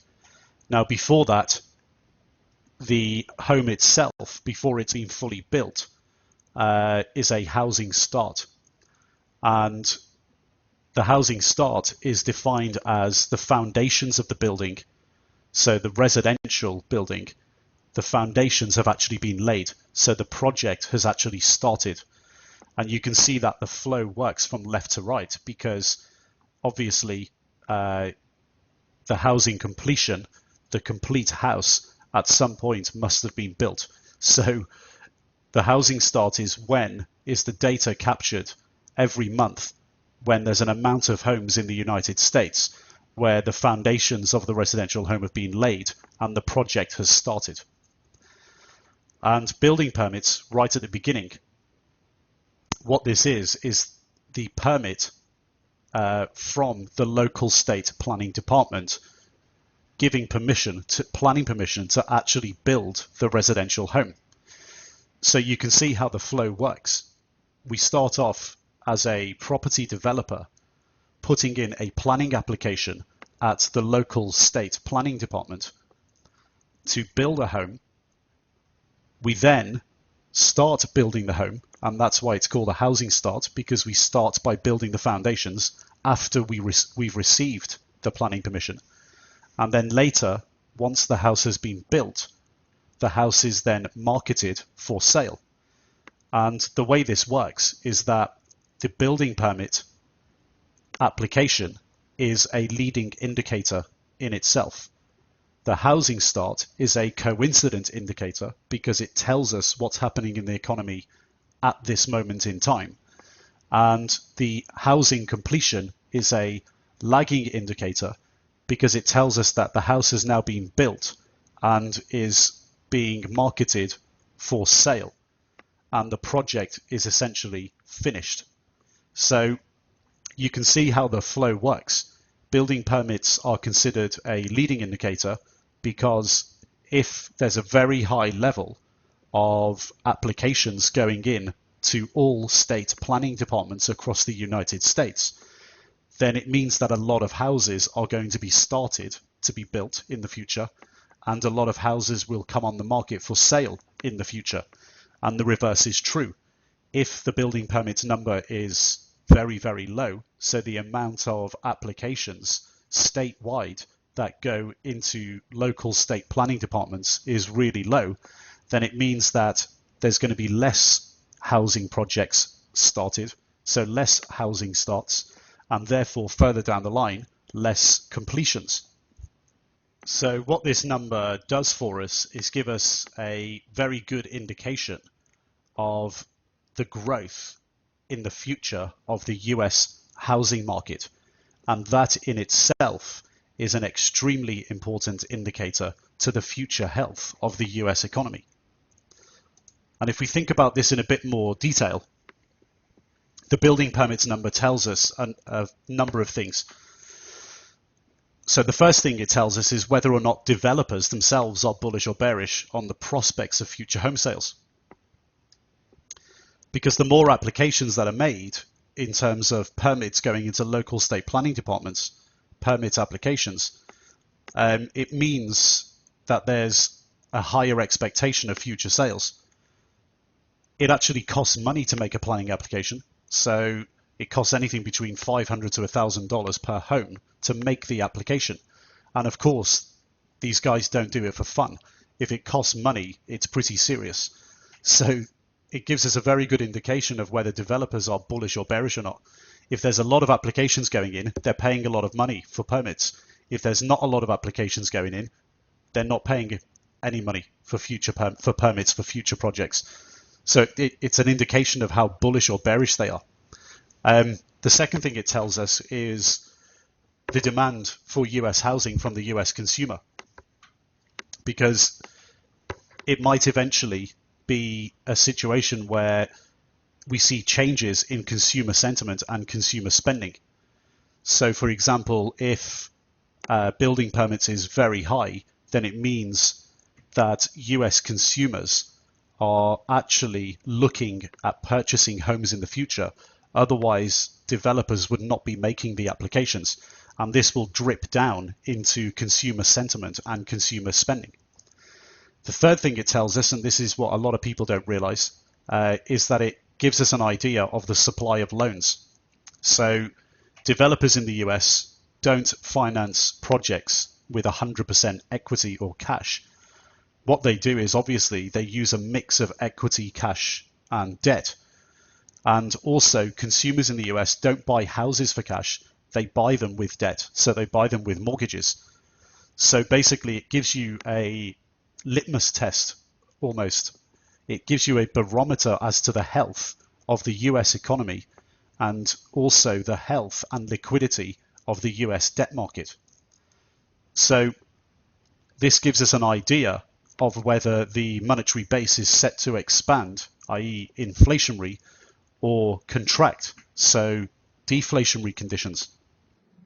Now we can go over to the spreadsheet, endogenous driver analysis, and we can take a closer look at building permits when we're looking at GDP and building permits in terms of gauging inflation or deflation. So if we go out of the presentation here and we head over to the spreadsheet, you want to make sure that you're in the Permits SA tab, and we have our data, our charts, and our scorecard. Now what you can do is go over to the Sources tab, and you can see we've got the link here as well. And if you click on that, the website of the United States Census Bureau comes up, and you can download all the files here or PDFs here for the housing starts data, and you'll find the building permits data is part of the housing starts report. So let's go back to the Excel spreadsheet and have a look at how we work all of this out. And we go into the Permits Seasonally Adjusted tab. And you can see here we've created an absolute chart for building permits. And we've got the chart that was in the presentation earlier, where we're comparing to GDP. And we treat it like our other leading indicators. What we're trying to do here is perform a qualitative analysis where we're trying to match up historically levels of building permits with corresponding levels of GDP. And if we go to our scorecard over here, you'll see that we have a very similar analysis to the UMCSI earlier. And if we go back into the presentation,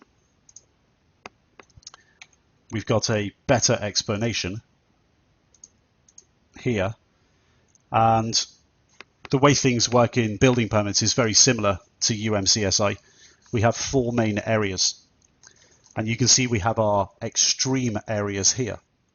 And extremely low levels of permits historically have meant a really extremely tight lending environment and deflationary conditions.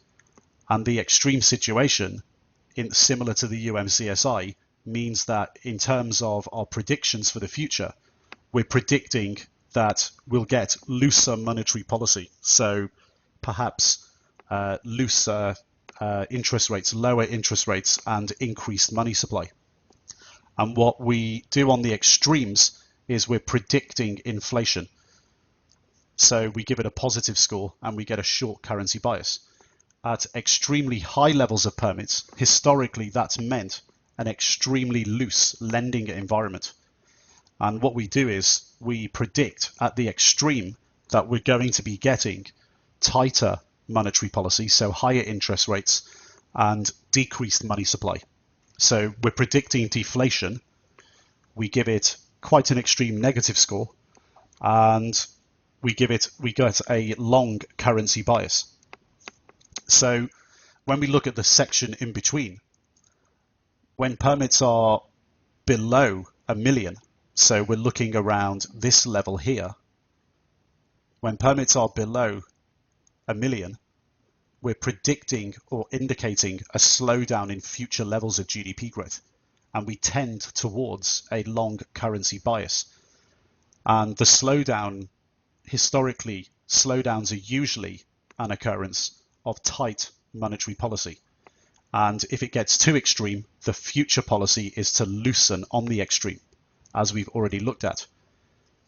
Now, when permits are above 1 million, we're predicting or indicating an increase in levels of future GDP growth above 0. And we tend to have a short currency bias because higher growth is usually an occurrence of looser monetary policy, and on the extremes, future policy is to tighten, as we've already seen. So you can see how the scorecard of building permits actually looks. The composition of it is pretty similar to the UMCSI. So we can now look at them both and have a look at what scores we're very likely to give them. So if we go over to the spreadsheet, and we're in the permits seasonally adjusted sheet here, and you can see we've got all the data on the left hand side. And if we scroll down to the latest data, we just remind ourselves that we've got a monthly seasonally adjusted annualized rate in building permit applications of 1,053,000 applications. And all we have to do is look in our table, our qualitative table, to see what levels of GDP growth this is consistent with and what score we can give it. Well, it's going to be around here. So between 1 million and 1.1, and we're going to have a score of between 0 and -3. Now, if we go into the UMCSI, we can have a look at the way we get the score here. The UMCSI is coming in at 91.2 for March, and the figure is -4.2 in terms of change month on month. So it's a very high number, but it's actually falling quite a lot. So how do we scorecard this? Well, we look for 91, and we can see this is consistent with very high levels of GDP growth. And it's almost a very extremely inflationary rate. But we're going to scorecard this very highly at probably around a score of 8. So you can see how we scorecard these things in quite a similar way. The building permits number is giving an indication of very low levels of growth, potential deflation, but US consumers are disagreeing. US consumers are basically saying that they're very bullish. So we have very high inflationary conditions here, and we have tentative conditions here. So very low growth, so 0 to 1% GDP growth indicated by the building permits number, and potential deflationary conditions. So these things, basically, when you create a big scorecard, which we'll look at later, they do net each other out, and we get a general broad average of what the future outlook is for the US economy and the US dollar in an endogenous format. Remember, that's key. So let's go back over to the presentation, and let's just summarize the building permits number.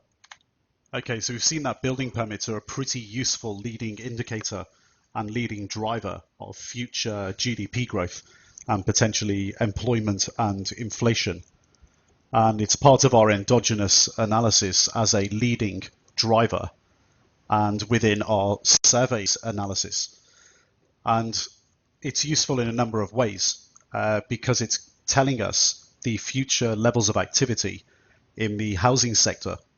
And the housing sector is obviously a big driver of overall GDP growth, employment, and inflation in the United States.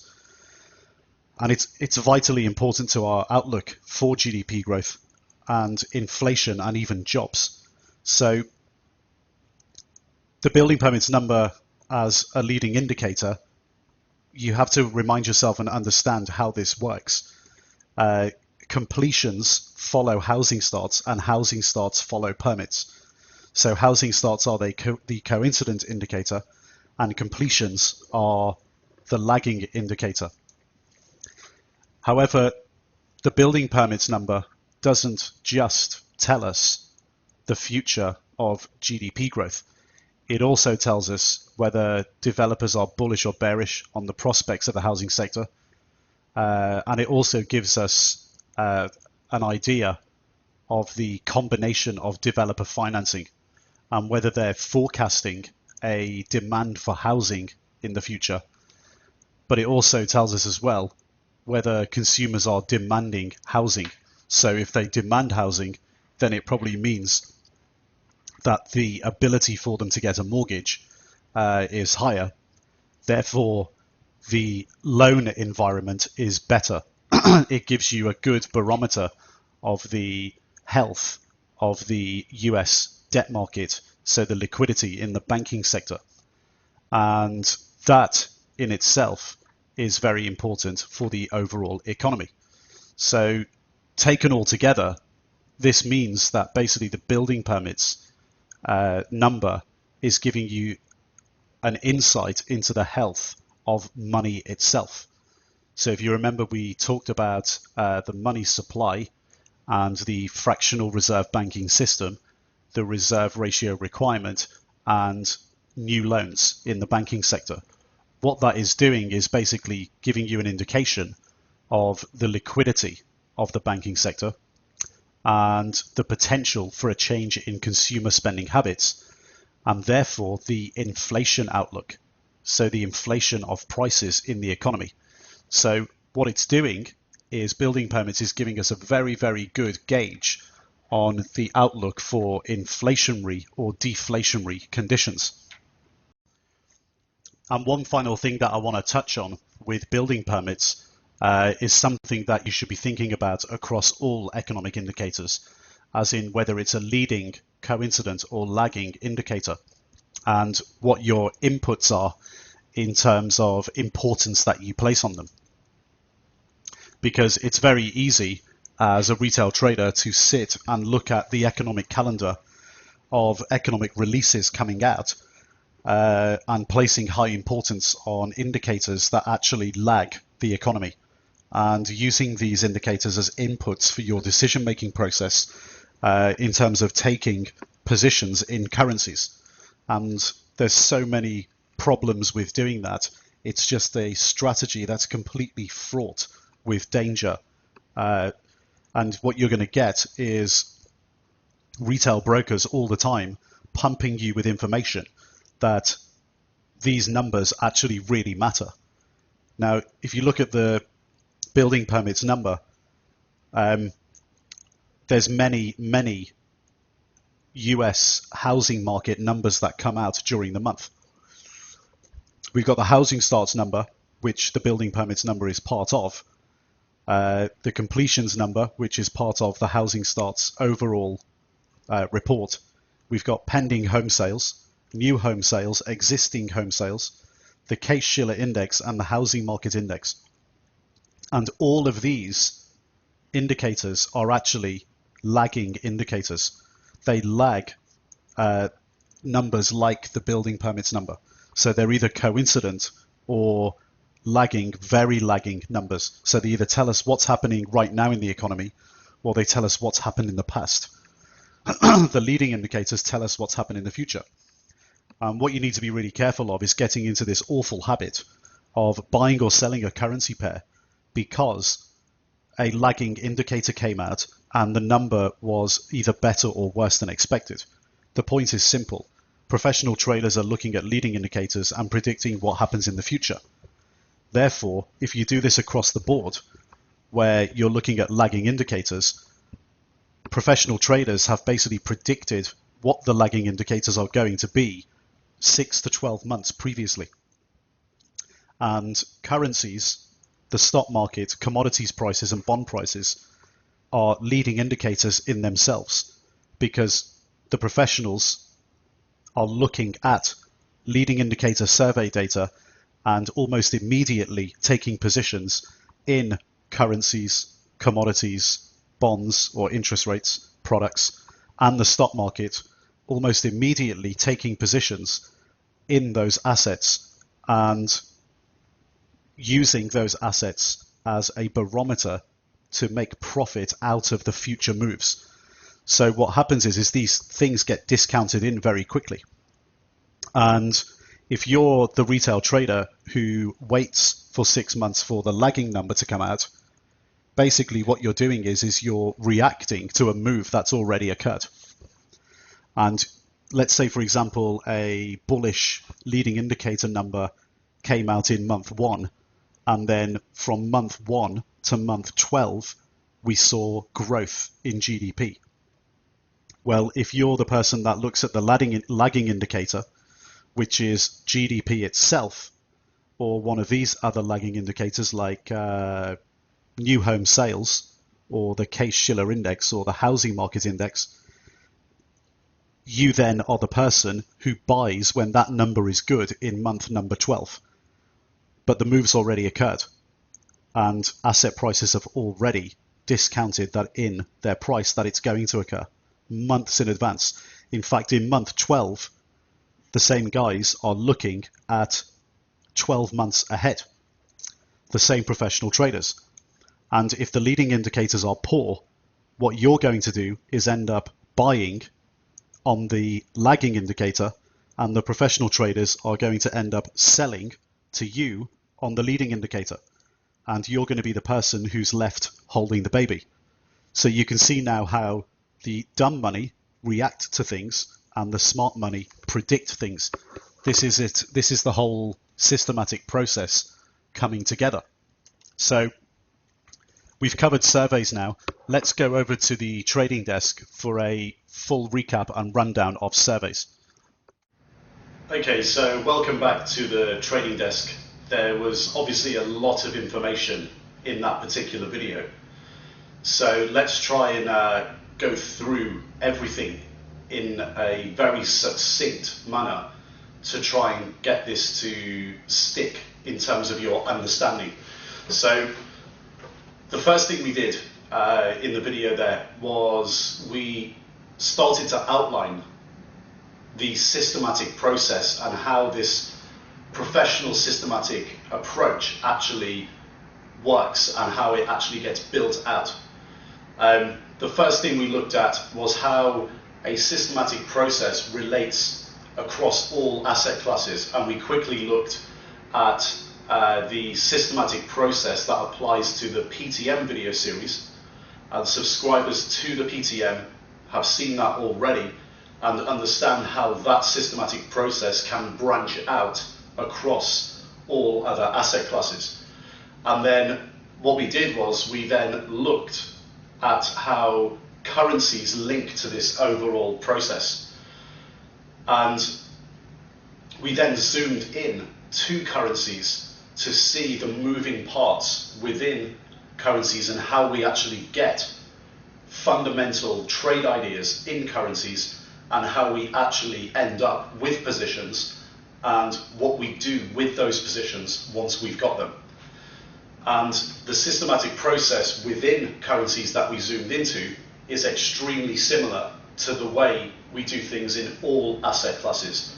The systematic process is just basically a tweaked version and applied to currencies and the nuances of currencies relative to other asset classes, and the same applies in other asset classes as well. Each systematic process is basically a tweaked version of an overall process. And we then, in the next section, we basically zoomed in onto the particular part of the overall process, which was the fundamental idea generation process. And we started to look at how we break down the currency market in order to generate fundamental ideas. And the first thing we did was break up drivers into endogenous and exogenous drivers. And we started to look at endogenous drivers and started to look at generating scorecards. So this idea of scorecarding everything on a scale that allows us to gauge inflationary and deflationary conditions from those drivers. So the first endogenous driver that we looked at was surveys, and we looked at the ISM, the NMI, the UMCSI, and also building permits. And these are the big major leading indicators in the United States. Now, the reason why we look at these first within the endogenous analysis is that we're trying to gauge and predict inflationary or deflationary conditions in the future. Because we know that if we have a high level of certainty of inflationary and deflationary conditions in the future now, we know basically how authorities, so central banks and governments, will react, because they are primarily concerned with the coincident drivers or coincident indicators. They are primarily concerned with them because they are affected or policy committed to making them change or keeping them at certain levels. So the drivers, the leading drivers, are extremely important in our analysis, and they come first because they're leading. They help us predict what authorities will do, because authorities are looking at these drivers themselves, because they are committed to affecting the coincident indicators. So just to cover the whole process, again, it's essentially building out the systematic process so you understand how professionals drill from the top down, how they build out processes that enable them to generate high quality trade ideas and real life positions in the market that have a very high confidence level. And starting right from the top, we start building out the systematic process with fundamental drivers. So we split up everything into endogenous and exogenous, and endogenous is looking at a country in absolute terms, so not comparing the country to anything yet. And exogenous is comparing the country to another country, and those drivers that affect the two countries together. So when we look at endogenous, we're basically only looking at the drivers that really affect the country internally, domestically, and how policymakers will probably react to that. So we then build out and we look at the first driver, which is surveys, and we have multiple drivers coming throughout the video series that we're going to look at. So if you need to go back and have a look and understand how the overall process really works, it's really worth just watching it over a few times and just getting it and understanding it. Because if you keep this in the back of your mind, when you're getting into the nitty-gritty detail of the drivers themselves and how they're affecting our potential currency decisions through predicting inflationary and deflationary drivers, if you keep this in the back of your mind, you'll have a bigger picture understanding and appreciation of where everything is coming from. So it's pretty important. Try to get it and understand it. And with surveys, you know, we saw as leading indicators that they have a very high level of confidence. They are fantastic indicators, and you should be watching them every single month and updating your spreadsheets from the download section and really getting into the detail of those spreadsheets and understanding how they work. So try to reverse engineer the examples and figure out each month what each number means and scorecarding them, so you can actually build an idea of what's going to happen in the future. This will give you a very strong indication on future inflationary and deflationary conditions, and therefore potential central bank, government, central authority reaction, and therefore will give you default or original ideas in terms of your view on the US dollar. For subscribers of the PTM video series, a view on the US dollar really connects to your worldview. So I know this can get a little bit complex, but stick with it, try to understand it. It's not as complicated as you think. If you just go into the spreadsheets, work the numbers, try to figure out how it all works, the numbers will start to speak for themselves, and try to understand the overall process and keep it in the back of your mind. Again, we can't go through a process here where we spoon feed you all the numbers. The best thing we can do is, in terms of teaching you, is teach you a way, a process that you can take away and apply for yourself. It's the best way to teach, because you will be learning by doing and learning through immersion, and therefore learning quicker and getting your own results over and over again. It's the best way to do it. So let's go over to video number 8 now, and I'll see you on the other side.